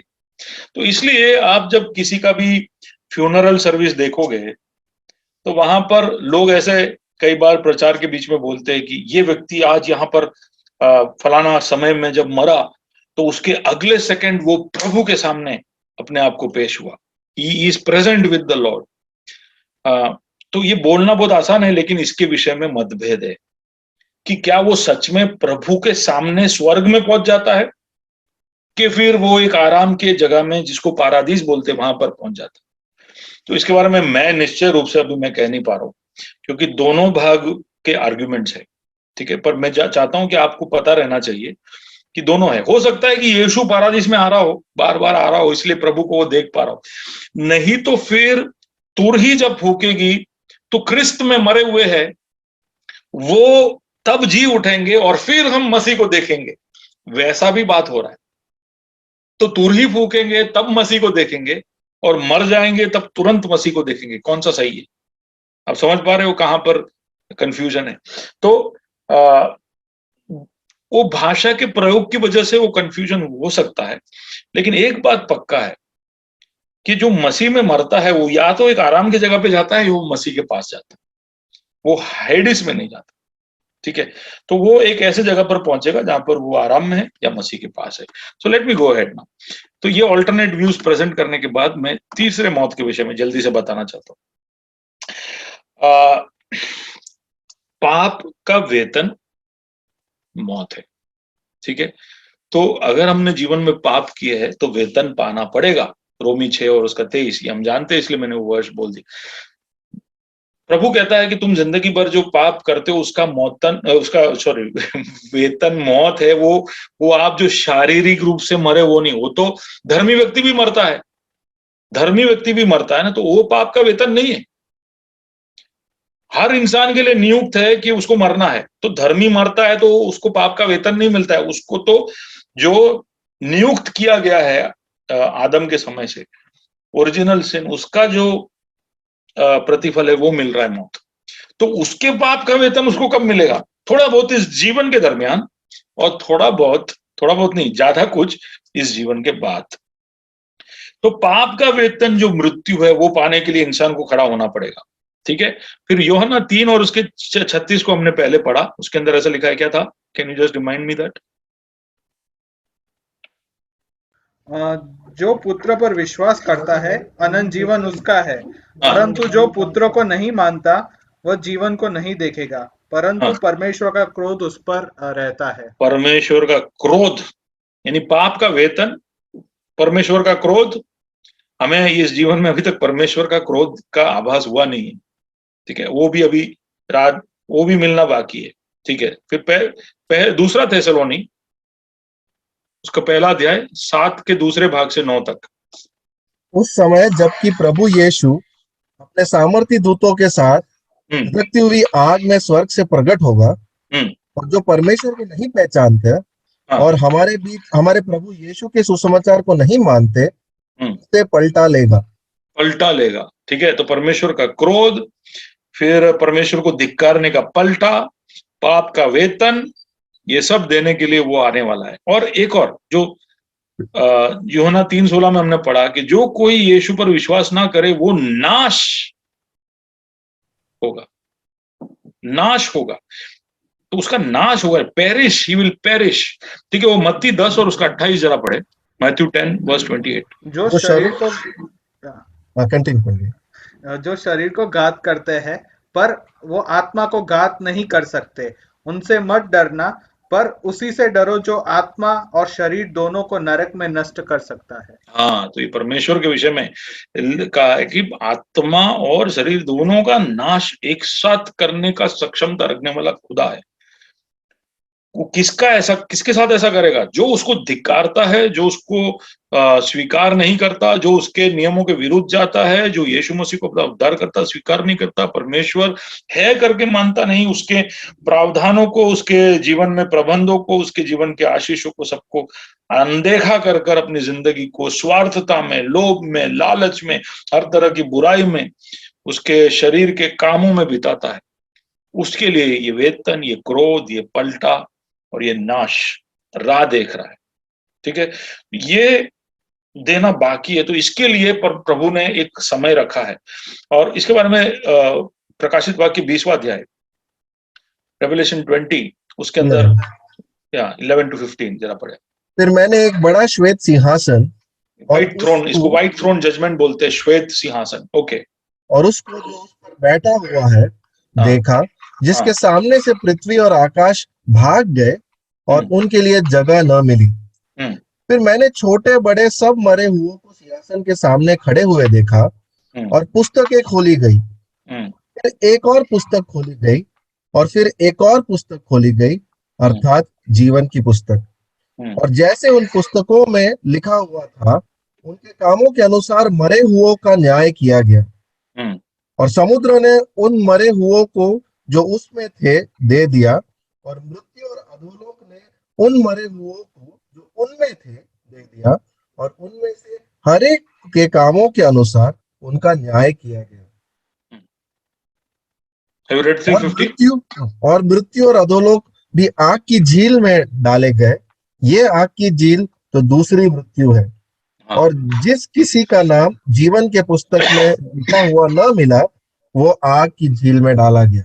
यहाँ पर ये जो वेतन, ये क्रोध, ये पलटा, ये नाश, ये कहाँ दिया जाएगा, इसका वर्णन प्रकाशित वाक्य 20वें अध्याय में दिया है कि आग का झील बनाया गया है। एक आग का झील, मैंने यहाँ पर खाली उसका एक छोटा सा वोल्केनो जैसा ही है, इससे ज्यादा मैं अभी उसके करीब नहीं जा सकता हूँ। आग का झील, ठीक है, इसके अंदर जैसे उसको डाल दिया, ठीक है, और वहां पर मौत को भी डाल दिया और हेडिस को भी, मौत और हेडिस दोनों को उसके अंदर डाल दिया। ऐसा कर वहां पर हम पढ़ सकते हैं। और जितने भी लोगों ने पाप किया है या पापी है या दंड के लायक है, उन सबको इस आग की झील में डाल दिया कर लिखा है। अब इसके विषय में एक दृष्टांत के अंदर यीशु ऐसा कहता है, इस आग की झील के विषय में ऐसा कहता है, मैथ्यू चैप्टर 25:41। तब वह बाई ओर वाले लोगों से कहेगा, हे श्रापित लोगों, मेरे सामने से उस अनंत आग में चले जाओ जो शैतान और उसके दूतों के लिए तैयार की गई है। ये जगह एक्चुअली डिजाइन किया गया है शैतान और उसके दूतों के लिए। शैतान ने जो स्वर्ग में ईश्वर को रोज देखते थे, पूरा समय ईश्वर के सामने रहते थे, फिर भी ईश्वर को धिक्कारा, उन्होंने जब ईश्वर को और उसकी भलाइयों को धिक्कारा, तो उसको फिर अब क्या मिलेगा? उसको जो ईश्वर के अंदर जो गुण नहीं है, ईश्वर नहीं है, वो सब उनको मिलेगा। उनके लिए तैयार किया गया जाए ये नरक, ठीक है ना, या आग का झील। जो हमने रेवलेशन 20 वर्स 10 जरा पढ़ोगे शिजू? 20 वर्स 10। और उनको उनका भरमाने वाला शैतान आग और गंधक की इस झील में, जिसमें वो पशु और झूठा भविष्यवक्ता भी होगा, डाल दिया जाएगा। और वे रात दिन पूरा ट्रिनिटी, ये जो फॉल्स ट्रिनिटी है, तीनों तीन को उस आग की झील में डाला जाएगा। लेकिन हमने पढ़ा वर्स 8 भी जरा पढ़ना, 21 वर्स 8। पर डरपोकों और अविश्वासियों, सुनना पूरा लिस्ट ध्यान से सुनना, कौन कौन इस आग की झील में जाएंगे? डरपोकों, अविश्वासियों और घिनौनों और हत्यारों, व्यभिचारियों, मूर्ति पूजकों और सब झूठों का भाग इस झील में मिलेगा। तो यहाँ पर एक ऐसे जगह पर उनको डाल दिया जाएगा जहां पर परमेश्वर के साथ एक अनंत टूट, इनका आत्मिक रूप से मरा हुआ व्यक्ति परमेश्वर के साथ जुड़ सकता है। लेकिन एक बार उसका मौत हो गया, फिर अब वो सिर्फ एक ही चीज का राह देखता है कि हमेशा के लिए वो परमेश्वर से अलग हो जाए। एक्चुअली मौत पे वो हो जाता है डिसीजन हमेशा के लिए। When it is decided, it starts at, एक व्यक्ति मरता है तो उसका परमेश्वर के साथ का वो अनंत अलगदाई शुरू हो जाता है। लेकिन व्हाइट थ्रोन जजमेंट, श्वेत सिंहासन का जो न्याय है, उसमें वो पक्का हो जाता है। उसको झील में डाला जाता है, तब तक उसको हेडिस में रखा जाता है, जहां पर उस धनवान को रखा था वो भी इतना तीव्र था, उससे भी तीव्र है आग का झील। ठीक है, तो कुछ कुछ वचन है जो जल्दी से मैं पढ़ना चाहूंगा। Can you read that? Too many verses today, right? Galatians 6। Okay, अगर ये सबसे बचना है तो क्या करना है? Galatians 6 please. धोखा न खाओ, परमेश्वर ठट्ठों में नहीं उड़ाया जाता, क्योंकि मनुष्य जो कुछ बोता है वही काटेगा। हाँ, जो बोएगा वो काटेगा। ओके, रोमी 2 उसका 6 का 9। वो हर एक को उसके कामों के अनुसार बदला देगा। जो सुकर्म के स्थिर रहकर महिमा और आदर और अमरता की खोज में है, उन्हें वो आनंद, सही चीजों की खोज में रहना, बोता है, खोजता है। मैंने उन वर्ड्स को हाईलाइट किया है। ये रेफरेंस आप लिखोगे तो बाद में आप स्टडी करना। 1 टिमोथी 6 वर्स 12। विश्वास की अच्छी कुश्ती लड़, और तो लड़ना पड़ेगा, यानी बोना पड़ेगा, ढूंढना पड़ेगा, लड़ना पड़ेगा, मेहनत करना पड़ेगा। मैंने विश्वास कर लिया करके हाथ पे हाथ रख के बैठोगे तो नहीं चलेगा। मैं विश्वास करता हूं, हम ऐसा ना सोचे कि मैंने यीशु पर विश्वास कर दिया तो बात खत्म, अपना तो चेक लिख दिया गया है, अपना पेमेंट पक्का हो गया है। ऐसा नहीं है, लड़ना पड़ेगा, बोना पड़ेगा, ढूंढना पड़ेगा। और यूहन्ना 10 और उसका 27-28 में इस तरह से लिखा है, मेरी भेड़ें मेरा शब्द सुनती है, हाँ, और मैं उन्हें जानता हूं, और वो मेरे पीछे पीछे चलती है। यानी वो मैं जो कहता हूं सब करती है। यानी आज्ञाकारिता, प्रभु के वचन को सुनना, ये सब करना पड़ेगा। खाली विश्वास से काम नहीं बढ़ेगा। इस तीसरे मौत से बचना है तो मेहनत से बचो, जल्दी से नहीं बच पाओगे। अनंत जीवन के विषय में कुछ बातें यहाँ पर है, मैं उसकी ओर जा नहीं रहा हूं। उस पूरे स्लाइड को मैं जस्ट अभी किसी ने सवाल पूछा तो वापस मैं इसकी ओर आऊंगा, नहीं तो मैं तुरंत ही नरक के विषय में थोड़ी और बातें बोलकर जल्दी से अगले 5 मिनट के अंदर इस सेशन को खत्म करता हूं। तो हम जानते हैं कि आग का झील जो है उसको एक्चुअली नरक बोलते हैं, और उसमें ग्रीक में जो शब्द का इस्तेमाल किया गया वो है गहना। गहना नहीं, गहना। और यहाँ पर बहुत ही अत्यंत पीड़ा है कर हम समझ सकते हैं। अब बहुत सारे वर्सेस यहाँ पर है, आप रेफरेंस लिख लो, शायद हम पढ़ेंगे नहीं। मत्ती 25 के अंदर जो दृष्टांत है उसके अंत में ऐसा लिखा है कि वो एक ऐसा आग है जो हमेशा जलता रहेगा और बुझाया नहीं जा सकता। ठीक है, फिर प्रकाशित वाक्य 14 उसका 21 और लूका 16 उसका 23 कहता है कि इस झील के अंदर अत्यंत पीड़ा है, और वहां पर सल्फर का शब्द का इस्तेमाल किया गया, ब्रिमस्टोन। और दानियल के पुस्तक में 12वें अध्याय के अंदर लिखा है कि ये जगह में अत्यंत शर्म और निंदा एक व्यक्ति अनुभव करेगा। मत्ती 13 और उसका 50 में इस तरह से लिखा है कि वहां पर रोना धोना है और दांतों का पीसना है। मार्कुस 9 और उसके 48 में ऐसा लिखा है कि ये नरक ऐसी जगह है जहां पर हर व्यक्ति को अपना कीड़ा मिलेगा, ठीक है। और यूदा 1 और उसका 13 इस तरह से कहता है कि वहां पर अंधकार है। तो नरक के कई सारी बातें, इस आग के झील में केवल ऐसा नहीं है कि आग है, वहां पर अंधकार भी है, वहां पर सबको अपना कीड़ा मिलेगा, वहां पर रोना है, वहां पर दांत पीसना है। उसका मतलब है कि तुम मर नहीं जाओगे। अनंत मौत का मतलब ये नहीं है कि तुम मर जाओगे और तुम खत्म हो जाओगे। तुम बिल्कुल अपने पूरे पूरे बोध में होंगे, होश में होंगे। वहां पर तुम्हें दर्द महसूस होगा, तुम चीजों को पहचान पाओगे, परख पाओगे, दर्द महसूस कर पाओगे। एक ऐसी जगह है नरक। वहां पे मैं कई बार प्रचार के बीच में, मैं नरक के ऊपर प्रचार करता हूं, तो ये जो ऑपोजिट्स मैंने जो लिखा है उसके विषय में मैं कई बार बोलता हूं कि कैसा है कि वहां पर रोना और दांतों का पीसना दोनों साथ में है। यानी चीख, कोई आग में कैसा चीख रहा होगा, आप समझ सकते हो। आग में कैसा चीख रहा होगा। गरम जब कोई चीज आए तो हम थोड़ी करते हैं, हम चिल्लाते हैं। तो चिल्लाने के लिए मुंह खोलना पड़ता है, लेकिन दूसरी तरफ इतना अत्यंत पीड़ा है कि दांत पीसना पड़ेगा। तो मुंह खोलना और दांत पीसने के बीच में हम कंफ्यूज रहेंगे अनंत काल तक। दूसरा, उस गर्मी में अंदर आग है तो उसका मतलब रोशनी है ना। हम आज कहीं पे भी हमको रोशनी चाहिए तो हम आग लगाते। तो आग की वजह से रोशनी होना चाहिए, लेकिन वहां अंधकार कैसा है। तो अंधकार के विषय में जब हम नरक के अंधकार के विषय में सोचते हैं तो हम जो मिस्र में अंधकार आया था उसकी ओर हम गौर कर सकते हैं। मिस्र के अंधकार में लोग 3 दिन तक अपने जगह से हिले नहीं थे, ऐसा अंधकार था। तो एक तरफ ऐसा अंधकार कि जो तुमको हिलने के लिए ना दे, और दूसरी तरफ इतना गर्मी और आग जो तुम्हें फुदकने के लिए मजबूर करे। तो फुदकने और न हिलने के बीच में कंफ्यूज रहेंगे हम अनंत काल तक।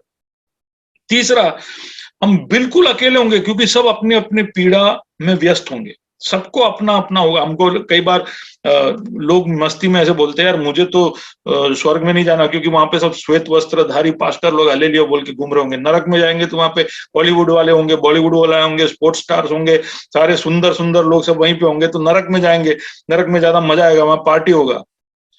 लेकिन ऐसा कुछ नहीं है। सब अपने अपने पीड़ा में इतने व्यस्त होंगे कि आपके बाजू में ऐश्वर्या राय होगी तो भी आपको पता नहीं चलेगा कि, और ना उसको आप में इंटरेस्ट होगा ना आपको उसमें इंटरेस्ट होगा। आप समझे। तो बिल्कुल हर कोई वहां पर अकेला है। लेकिन दूसरी तरफ यीशु कहता है हर एक को अपना एक कीड़ा दिया जाएगा। अब ये कीड़ा कैसा होगा हमें नहीं मालूम, लेकिन तुमको अकेला नहीं छोड़ूंगा, मैं तुम्हारे लिए एक साथी छोड़ूंगा। कर कर वहां पर जब कहीं पर भी हम अंधेरे में कोई लकड़े को या पुराना कोई कुछ पड़ा हो उसको हिलाते हैं ना, तो अंदर से कीड़े सब इधर उधर भागते हैं। तो उनको अंधेरे में रहना ज्यादा पसंद है, उनको रोशनी में कोई लेना देना नहीं। तो वो कीड़े शायद इसलिए यहाँ पर भी जो कीड़े हैं हमें दर्शाते हैं कि वहां का कीड़ा भी ऐसे अंधकार में रहने वाला होगा, और वो हमारे कंपनी के लिए हमको दिया जाएगा। और ये अनंत मौत कैसा है कि यहाँ ना जिंदा होंगे ना मरे हुए होंगे, इसके बीच की एक अवस्था है ना। ना हम पूरी तरह से मर पाएंगे ना पूरी तरह से हम जी पाएंगे, ऐसी एक अवस्था में। तो ये दर्दनाक एक अवस्था है नरक। और इसलिए मनुष्य का पुत्र महिमा छोड़कर स्वर्ग से पृथ्वी पर आया और पृथ्वी से क्रूस पर गया और क्रूस से हेडिस तक गया, क्यों कैसे भी कर कर हमको बचाए, हम सब बच जाए। ऐसी एक जगह ये शैतान और उसके दूतों के लिए बनाया हुआ जगह है। लेकिन जो शैतान और उसके दूतों की आवाज और उनके रास्ते पर चलेंगे, जो ज्योति के अनुसार नहीं चलेंगे, उनको यहीं पर जाना पड़ेगा। ये है परमेश्वर का योजना। लेकिन उसमें से बचाने के लिए उसने पूरा रास्ता तैयार किया है। तो मैं जल्दी से इसका एक एक एक एक ग्राफ आपके सामने इसलिए रख रहा हूं ताकि ये पूरा पिक्चर क्लियर हो जाए आपके सामने कि हम सब आत्मिक रूप से मरे हुए, आत्मिक रूप से मरे हुए। आत्मिक रूप से मरा हुआ व्यक्ति भी मरेगा और आत्मिक रूप से जीवित व्यक्ति भी मरेगा। आत्मिक रूप से जीवित होते हैं गॉस्पेल की वजह से, है ना। ये गॉस्पेल की वजह से आत्मिक रूप से एक व्यक्ति है वो जीवित होता है। दोनों मरते हैं। ये आत्मिक रूप से जीवित है वो भी मरता है, आत्मिक रूप से मरा हुआ भी मरता है। एक ही रास्ता है जो मर नहीं सकता है, वो जब प्रभु का आगमन होगा तब। अब प्रभु का आगमन होगा, रैप्चर होगा, तो जीवित और आप प्रभु में मरे हुए दोनों रैप्चर में पहुंचेंगे, ठीक है। और जो व्यक्ति रैप्चर के पहले मर चुका है वो पारादीस में होगा, पारादीस में रेस्ट कर रहा होगा। और रैप्चर के बाद हम सब प्रभु यीशु मसीह के 1000 साल के उस पृथ्वी पर के राज के लिए हम लौट कर आएंगे और फिर अनंत जीवन की ओर बढ़ेंगे। लेकिन आत्मिक रूप से जो मरे हुए हैं वो हेडिस में जाएंगे और हेडिस से फिर अनंत काल की मौत या नरक तक। ये खाली एक ग्राफिक, खाली पूरा जो आज का सेशन है वो जस्ट समराइज करने के लिए मैंने आपके सामने रखा। तो ये है मौतें और नरक के ऊपर का एक छोटा सा ग्लिम्स। ये सब बहुत ही डीप स्टडी करना चाहिए। बहुत सारे वर्सेस मैंने जल्दी से पढ़ लिए, कुछ चीजें मैंने छोड़ दी। आप पढ़ोगे तो बहुत रोमांचक है। और इन बातों को समझना, प्रभु की योजना को समझना, प्रभु के हित को समझना, ग्रेट कमीशन क्यों जरूरी है, पवित्र आत्मा क्यों जरूरी है, जो चीजें अभी तक हम सीख चुके हैं, ये बाइबल क्यों इम्पोर्टेंट है, इसके फंडामेंटल डॉक्ट्रिन्स कैसे हमको हमारे उद्धार तक पहुंचाएगा, ये सब को जोड़कर समझेंगे तो और मजा आएगा प्रभु के साथ चलने में। प्रभु आप सबको आशीष दे। ओवर टू यू शिजू। अगर आज के सेशन के बारे में किसी को भी कोई सवाल या कुछ भी डाउट या पूछना हो तो इस समय पूछ सकते हैं।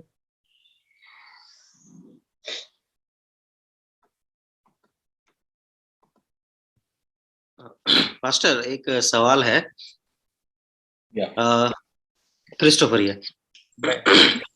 रैप्चर के टाइम पे जब सब लोग उठाए जाएंगे तो सबको नया शरीर मिलेगा, राइट? ऐसा लिखा है कि मतलब जो मतलब जो ईश्वर में या फिर जिंदा होंगे वो रूपांतरित हो जाएंगे, तो रूपांतरित एक शरीर मिलेगा। तो उसी तरह हेल के अंदर जो भी मतलब जाएंगे वो भी with all their senses, I mean physical body के साथ जाएंगे। इसलिए भाई थ्रोन जजमेंट के पहले सबका रिजरेक्शन होगा। उसको द लास्ट रिजरेक्शन बोलते हैं।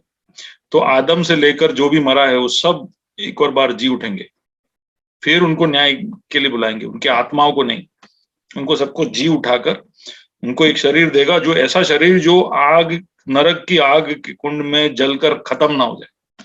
वो हमारे शरीर जैसा शरीर नहीं होगा जो आग लगने से खत्म हो जाता है, पर आग में नाश ना होने वाला एक शरीर उसको देंगे, तभी तो पीड़ा वो महसूस कर पाएंगे। Right, everybody will get a new body.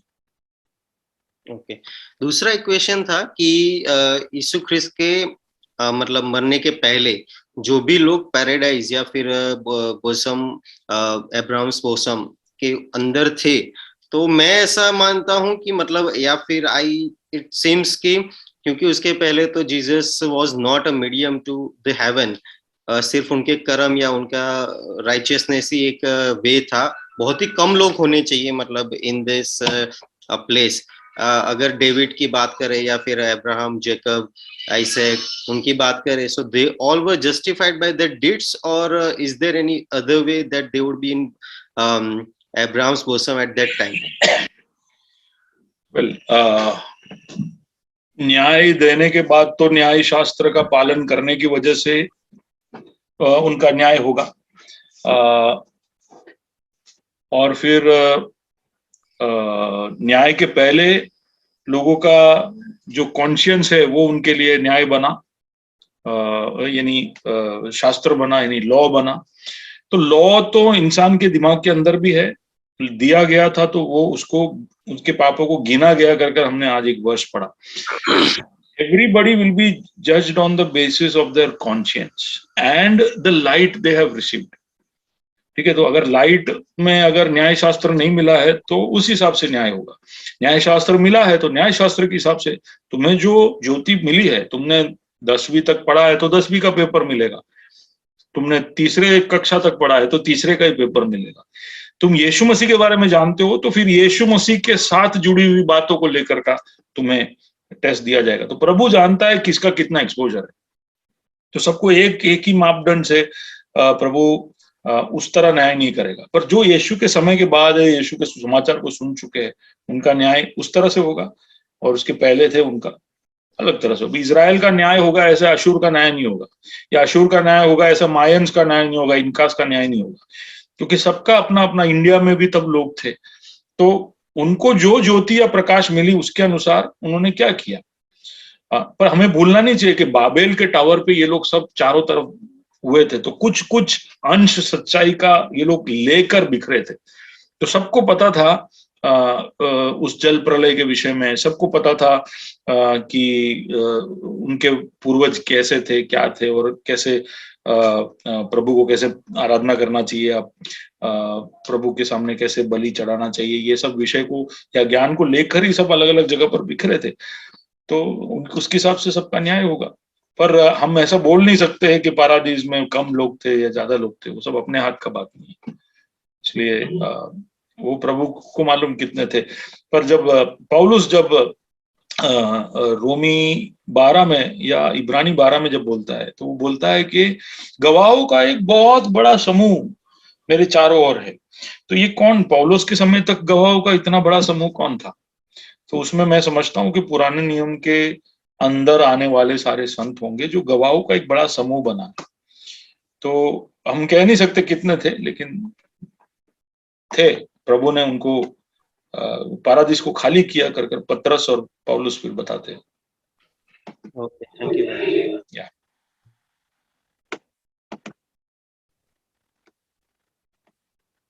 किसी और को सवाल इससे रिलेटेड कुछ भी? या एम आई ऑडिबल? यस विवेक। या पास्टर, मेरा एक क्वेश्चन है। आपने बीच में एक स्क्रिप्चर कोट किया था कि उनसे मत डरो जो सिर्फ शरीर का नाश कर सकते, पर उससे डरो जो शरीर और आत्मा दोनों का ही नाश कर सकता है, नरक में। सो यहाँ पे 1 Corinthians चैप्टर 5 में सेक्सुअल इमोरलिटी के बारे में बताया बिगनिंग में। सो उसके कंटेक्स्ट में वर्स नंबर 5 में लिखा है, deliver such a one two Satan for the destruction of the flesh, that his spirit may be saved in the day of the Lord Jesus. So मतलब ये नहीं समझ में आ रहा कि शैतान को उसके हाथों में सौंप देना ताकि वो शरीर का नाश कर दे, ताकि प्रभु यीशु के दिन उसका आत्मा बच जाए। तो ये मतलब ये कैसे होगा? वहां पर एक व्यक्ति जो अपने बाप के पत्नी के साथ, है ना, I mean with his father's wife, मतलब स्टेप मदर के साथ एक रिलेशनशिप रखता है, उस व्यक्ति के विषय में बात हो रहा है। और चर्च के अंदर उसको कन्फ्रंट किया गया कि तू इसको ठीक कर, पर वो छोड़ने के लिए तैयार नहीं था, ऐसा हम उस कॉन्टेक्स्ट से समझ सकते। तो फिर तब एक भाषा का प्रयोग है कि उसको छोड़ दो, अब उसको तुम मेक हिम एन आउटकास्ट, उसको कलीसिया के अंदर जो प्रोटेक्शन है जो मिलता है उसमें से उसको निकाल दो, उसको बर्खास्त कर दो। उस हेतु से कहा है कि जो अय्यूब के चारों ओर जो प्रोटेक्शन था, हेज, उस हेज से वो बाहर निकल जाए तो उसके ऊपर शत्रु का प्रहार होगा कि नहीं। ठीक उसी उद्देश्य से वहां पर बताया गया है कि प्रभु के उस प्रोटेक्शन के अंदर से उसको शैतान के हवाले कर दो, तो शैतान उसको पटकेगा, उसको जो करना है करेगा, फिर उसको रियलाइज होगा कि वो गलत है और फिर वो वापस लौट के आएगा। और एक्चुअली ऐसा ही होता है। आप जब 2 Corinthians पढ़ोगे तो ये व्यक्ति लौट कर आता है, वहां पर पौल वापस लेटर में लिखता है कि प्लीज टेक हिम बैक, क्योंकि उसने मन फिराव किया है और वो लौट कर आया है। So it is a discipline process जो वहां पर समझाया गया है। It has nothing to do with today's Bible study, उस तरह से देखा जाए तो। Thank you. हेलो, एक मेरा प्रश्न है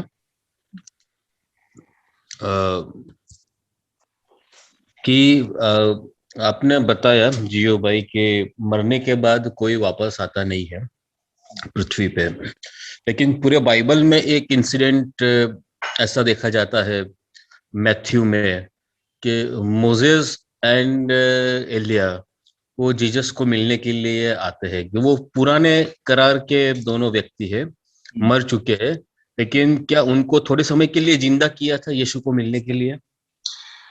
नहीं, उसमें कैसा है कि उसके लिए अभिप्राय ऐसा है कि एलिया तो मरा नहीं। एलिया मरा क्या? नहीं, एलिया नहीं मरा है। फिर मूसा के विषय में ऐसा लिखा है कि ये मूसा का शरीर नहीं पाया गया था।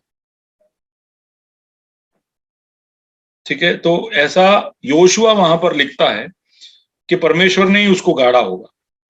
लेकिन यहूदा के पुस्तक में हम ऐसा देखते हैं कि लूसीफर खुद वहां पर आया था मूसा का शरीर लेने के लिए, ताकि उसका कोई योजना था उसका दुरुइस्तेमाल करने के लिए। तो मिखाएल वहां पर आता है और लूसीफर को रोकता है उस काम करने से। तो मूसा के साथ भी क्या हुआ वो पूरी तरह से व्यक्त नहीं है। क्यों?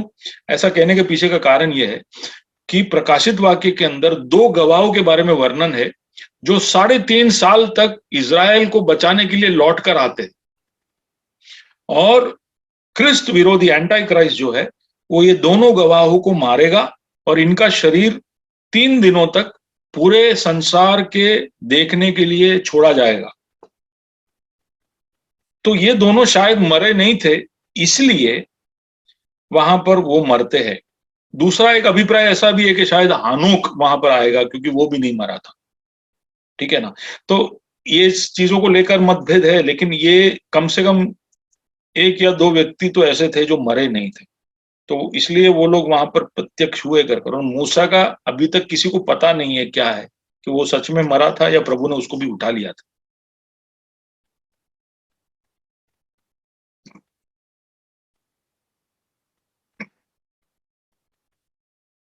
या रिचर्ड? या फाइन, यस। ओके, मेरे को एक सवाल ऐसा मिला है किसी से कि प्रभु ने एक ऐसा एंजल को बनाया जो गिरेगा, और फिर उसको ऐसे पृथ्वी पे भेजा जहां पर खाली इंसान रहते हैं, और फिर इंसान भी गिरेगा, और फिर उसको 60-70 साल तक वो आज्ञाकारिता में नहीं रहेगा, फिर उसको नरक में डाल देंगे। तो परमेश्वर इस तरह से सब करके कैसा न्यायी है? तो फिर वो सबके ऊपर बारिश क्यों एक जैसा भेजता है? क्योंकि उसको नरक में अलग अलग कर दिया है, यानी नरक के उसके ट्रीटमेंट में उसने इतना अलगदाई दिखाया है। देखिए, प्रभु ने एक स्वर्गदूत को गिरने के लिए नहीं बनाया, हमको भी गिरने के लिए नहीं बनाया। हमारे अंदर वो सक्षमता है कि हम नहीं गिर सकते। आज भी जब हम गिरते हैं तब हम जानते हैं कि उस गिरने के पहले 1 सेकंड तक हमारे पास वो ताकत होता है कि हम उसमें से गिरने से बच सके, है ना? गिरने के बाद फिर हमको ऐसा लगता है कि नहीं करना चाहिए। और कई बार मैं बोलता हूं कि जो चीजें हम कमरों में, बंद कमरों में कर लेते हैं, वही चीज हम पुलिस के सामने या और किसी के सामने नहीं करते। यानी विल पावर भी है, कंट्रोल भी है और डिसीजन पावर भी है, लेकिन फिर हम गिर जाते।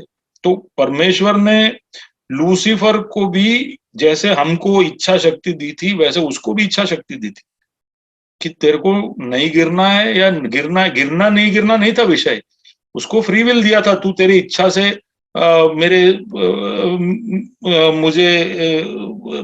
मुझे मान सकता है, स्वीकार कर सकता है, या तू मेरे विरुद्ध खड़े रह सकता है। तो उसका उसने इस्तेमाल किया और परमेश्वर के विरुद्ध वो हो गया। अब वो हुआ ही नहीं, उसने स्वर्ग के अंदर के 1/3 स्वर्ग दूतों को भी उसने साथ में ले लिया। अब ये मैं समझता हूं कि 1 सेकंड में नहीं हुआ होगा। करोड़ों करोड़ों लोगों को, आज करोड़ों करोड़ों इंसानों को भी हाथ में करने में ये शैतान के पसीना निकल जाता है, खून पानी एक हो जाता है। तो फिर स्वर्गदूतों को निकालने में कितना मुश्किल हुआ होगा। तो मैं समझता हूं कि शैतान को और सारे स्वर्गदूतों को बहुत समय मिला था, लेकिन वो समय के अंदर उन्होंने अपना मन बदला नहीं। फिर प्रभु ने उनको नाश के लिए अलग किया। लेकिन नाश जैसे हमको पैराडीस में थोड़े समय के लिए सस्पेंडेड रखता है, वैसे ही उनको भी सस्पेंडेड रखा है, पृथ्वी पर रखा है, इंसानों के बीच में भी। चलो कि तुम इनको परखने के लिए, इनको परीक्षा करने के लिए उनको रखा है, और हमको अब उससे कम पावर दिया है, लेकिन उससे ज्यादा रिवॉर्ड देने की क्षमता उसने दी है। हम करोड़ों करोड़ों लोगों ने शैतान को हराया है, हम निर्बल से निर्बल ने हराया है, और हम आगे देख सकते हैं कि हम भी वहां पर जो प्रभु ने हमारे लिए रखा है उसकी तरफ हम बढ़ सकते। ये सब प्रभु की योजना है। ये योजना को हम क्वेश्चन कर उसके न्यायी होना, उसके करुणामय होना, ये सब के ऊपर सवाल उठा के कोई मतलब नहीं है। He is just, he is merciful, और ये इसकी योजना है, उसको स्वीकार कर कर हम विनम्रता के साथ आगे बढ़े, वही हमारे लिए अच्छा है। खाली एक चीज ऐड करना चाहता हूँ कि जब हम ये सवाल कर रहे हैं तो ये सवाल हम कर भी इसीलिए पा रहे हैं क्योंकि प्रभु ने फ्री विल दी है, क्योंकि प्रभु भला है, क्योंकि प्रभु प्रेम चाहता है, प्रभु स्वेच्छा चाहता है, इसीलिए हम तो ये सवाल कर पा रहे हैं कि प्रभु ऐसा क्यों है, प्रभु ने ऐसा क्यों किया है। अगर हम जो सवाल कर रहे हैं कि प्रभु को ऐसा नहीं करना चाहिए था, तो शायद आज हमारे पास सवाल करने का वो ताकत ही नहीं होता, हमारे पास वो स्वेच्छा ही नहीं होती। आज वो स्वेच्छा भी इसलिए है क्योंकि उसने ऐसा फ्री विल हमें दिया है। और यहाँ पर किसी और ने सामुएल के बारे में पूछा है। सामुएल 28 और उसके 3 में सामुएल का शायद is it the witch of Endor, या विच ऑफ एंडोर। हाँ, तो सामुएल खुद मुर्दों में से वापस आता है कर वो सामुएल नहीं, वो देखिए दुष्ट आत्माएं जो है वो इंसान को कॉपी कर सकती है, इंसान की आवाज, इंसान के रूप को सब धारण कर कर वो हमें इस तरह से प्रभावित कर सकती है जैसे कि वो इंसान खुद हो। लेकिन बाइबल बहुत क्लियर है कि एक व्यक्ति जब मर जाता है तो उसका जो शरीर है वो मिट्टी में मिलता है और उसका आत्मा जो है उसके बनाने वाले के पास जाता है, वहां से वो छूट कर नहीं आ सकता, अच्छे काम के लिए भी नहीं आ सकता, बुरे काम के लिए भी नहीं आ सकता। इसलिए धनवान की कहानी के अंदर भी बोलते हैं कि लाजर को भेजो, तो अब्राहम बोलते हैं नहीं, वहां पे नहीं जा सकते। तो वो सामुएल नहीं था, वो एक दुष्ट आत्मा था जो सामुएल के रूप में वहां पर साउल के सामने प्रकट होता है। या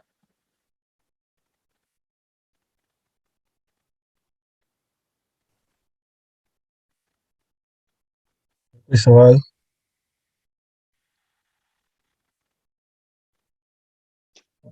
I think नहीं, somebody has asked are there 2 judgments after death? देखिए जो कलीसिया है, कलीसिया परमेश्वर के तुरही फूकने पर उठा लिया जाएगा, ठीक है, उठा लिया जाएगा और उसका फिर there will be a marriage banquet, एक विवाह का समारोह होगा और उसके बाद सबको अपना अपना प्रतिफल दिया जाएगा। लेकिन जो रैप्चर में नहीं उठाए गए हैं या उसके बाद 100 साल के 1000 साल के उस राज के अंदर भी जो जीवित है, उन सब का एक साथ आखिर में न्याय होगा। So there is one white throne judgement, एक ही न्याय है। किसी ने पूछा 2 न्याय है कि? No, there is only one judgement, white throne judgement. वो शायद वो रिवॉर्ड्स को रेफर कर रहे होंगे। Rewards, it's not a judgement, it's not judgement. अगर हमें जो रूपांतरित हो गए हैं, जो परमेश्वर का कलीसिया बन चुका है, उनका वहां पे जजमेंट नहीं हो रहा है, उनको तो अवार्ड सेरेमनी होगा।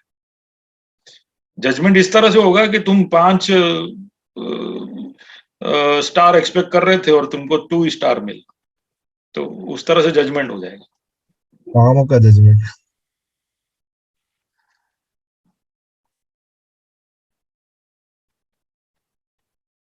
Okay, anybody else?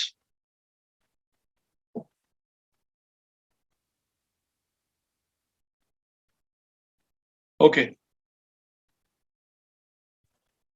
Thank you pastor for this wonderful session, specially काफी इंसाइटफुल था। We will close this session with the word of Ansham, can you lead us in prayer? प्रभु, हम धन्यवाद देते हैं परमेश्वर कि तूने परमेश्वर हमें तेरे वचन से परमेश्वर पिता परमेश्वर तूने मृत्यु के बारे में परमेश्वर और प्रभु सबसे बढ़कर परमेश्वर जो अनंत मृत्यु के लिए परमेश्वर जो तूने एक रास्ता परमेश्वर हमारे लिए एक रास्ता बना के दिया कि प्रभु यीशु मसीह हम तुझे अपना कर परमेश्वर पिता तेरे पीछे चलकर प्रभु तेरे पीछे तेरे विश्वास योग्यता में बने रहकर परमेश्वर पिता हम तेरे साथ अनंतता में परमेश्वर पिता रह सकते हैं प्रभु और अनंत मृत्यु से परमेश्वर पिता हम बच सकते हैं उसलिए प्रभु तूने हमारे लिए जो रास्ता बनाया उसके लिए प्रभु यीशु मसीह हम आपका धन्यवाद देते हैं परमेश्वर प्रभु हम विशेषकर हम प्रार्थना करते हैं कि परमेश्वर जो जो लोग प्रभु आज हमारे साथ जुड़े हैं परमेश्वर पिता वो कहीं ना कहीं परमेश्वर अपने विश्वास में प्रभु आगे बढ़ने के लिए प्रभु कदम बढ़ा रहे हैं परमेश्वर पिता वो तुझे अपना उद्धारकर्ता परमेश्वर अभी तक स्वीकार नहीं किया कि परमेश्वर पिता स्वीकार किया तो प्रभु तेरे पीछे चलना उन्होंने शुरू नहीं किया है तो परमेश्वर तू हम सभी की मदद करना परमेश्वर पिता प्रभु हम विशेषकर प्रभु हमें हमें तेरे साथ रहना है परमेश्वर पिता जहाँ पे प्रभु आप विराजमान हो परमेश्वर पिता जो जो घर प्रभु आपने हमारे लिए बनाया है परमेश्वर पिता वहां पे प्रभु हम रह सके उसके लिए प्रभु तू हमारी मदद करना परमेश्वर प्रभु हम हमारे मनों को प्रभु तेरे समीप नम्र करते हैं परमेश्वर हम धन्यवाद देते हैं प्रभु आपके दास के लिए परमेश्वर जिन्होंने प्रभु हमारे लिए परमेश्वर तेरे वचन से परमेश्वर इन सारी बातों को हमारे समीप रखा ताकि प्रभु हम उन सारी बातों के लिए परमेश्वर पिता हम अपने आप को तैयार कर सके परमेश्वर पिता और प्रभु तेरे और देखते हुए परमेश्वर पिता तेरे राह पे परमेश्वर हमें चले ऐसे हमारी प्रार्थना है प्रभु हम धन्यवाद देते हैं सारी बातों के लिए परमेश्वर पिता विशेषकर प्रभु सभी को तेरे हाथों में एक और बार समर्पित करते हैं प्रभु हम प्रार्थना करते हैं कि सबके ऊपर प्रभु तेरे लहू का बाड़ा परमेश्वर पिता हर एक परिस्थितियों में बना रहे ऐसी हमारी प्रार्थना है धन्यवाद देते हैं प्रभु सारी बातों के लिए और इस विनती को प्रभु यीशु आपके नाम से मांगते हैं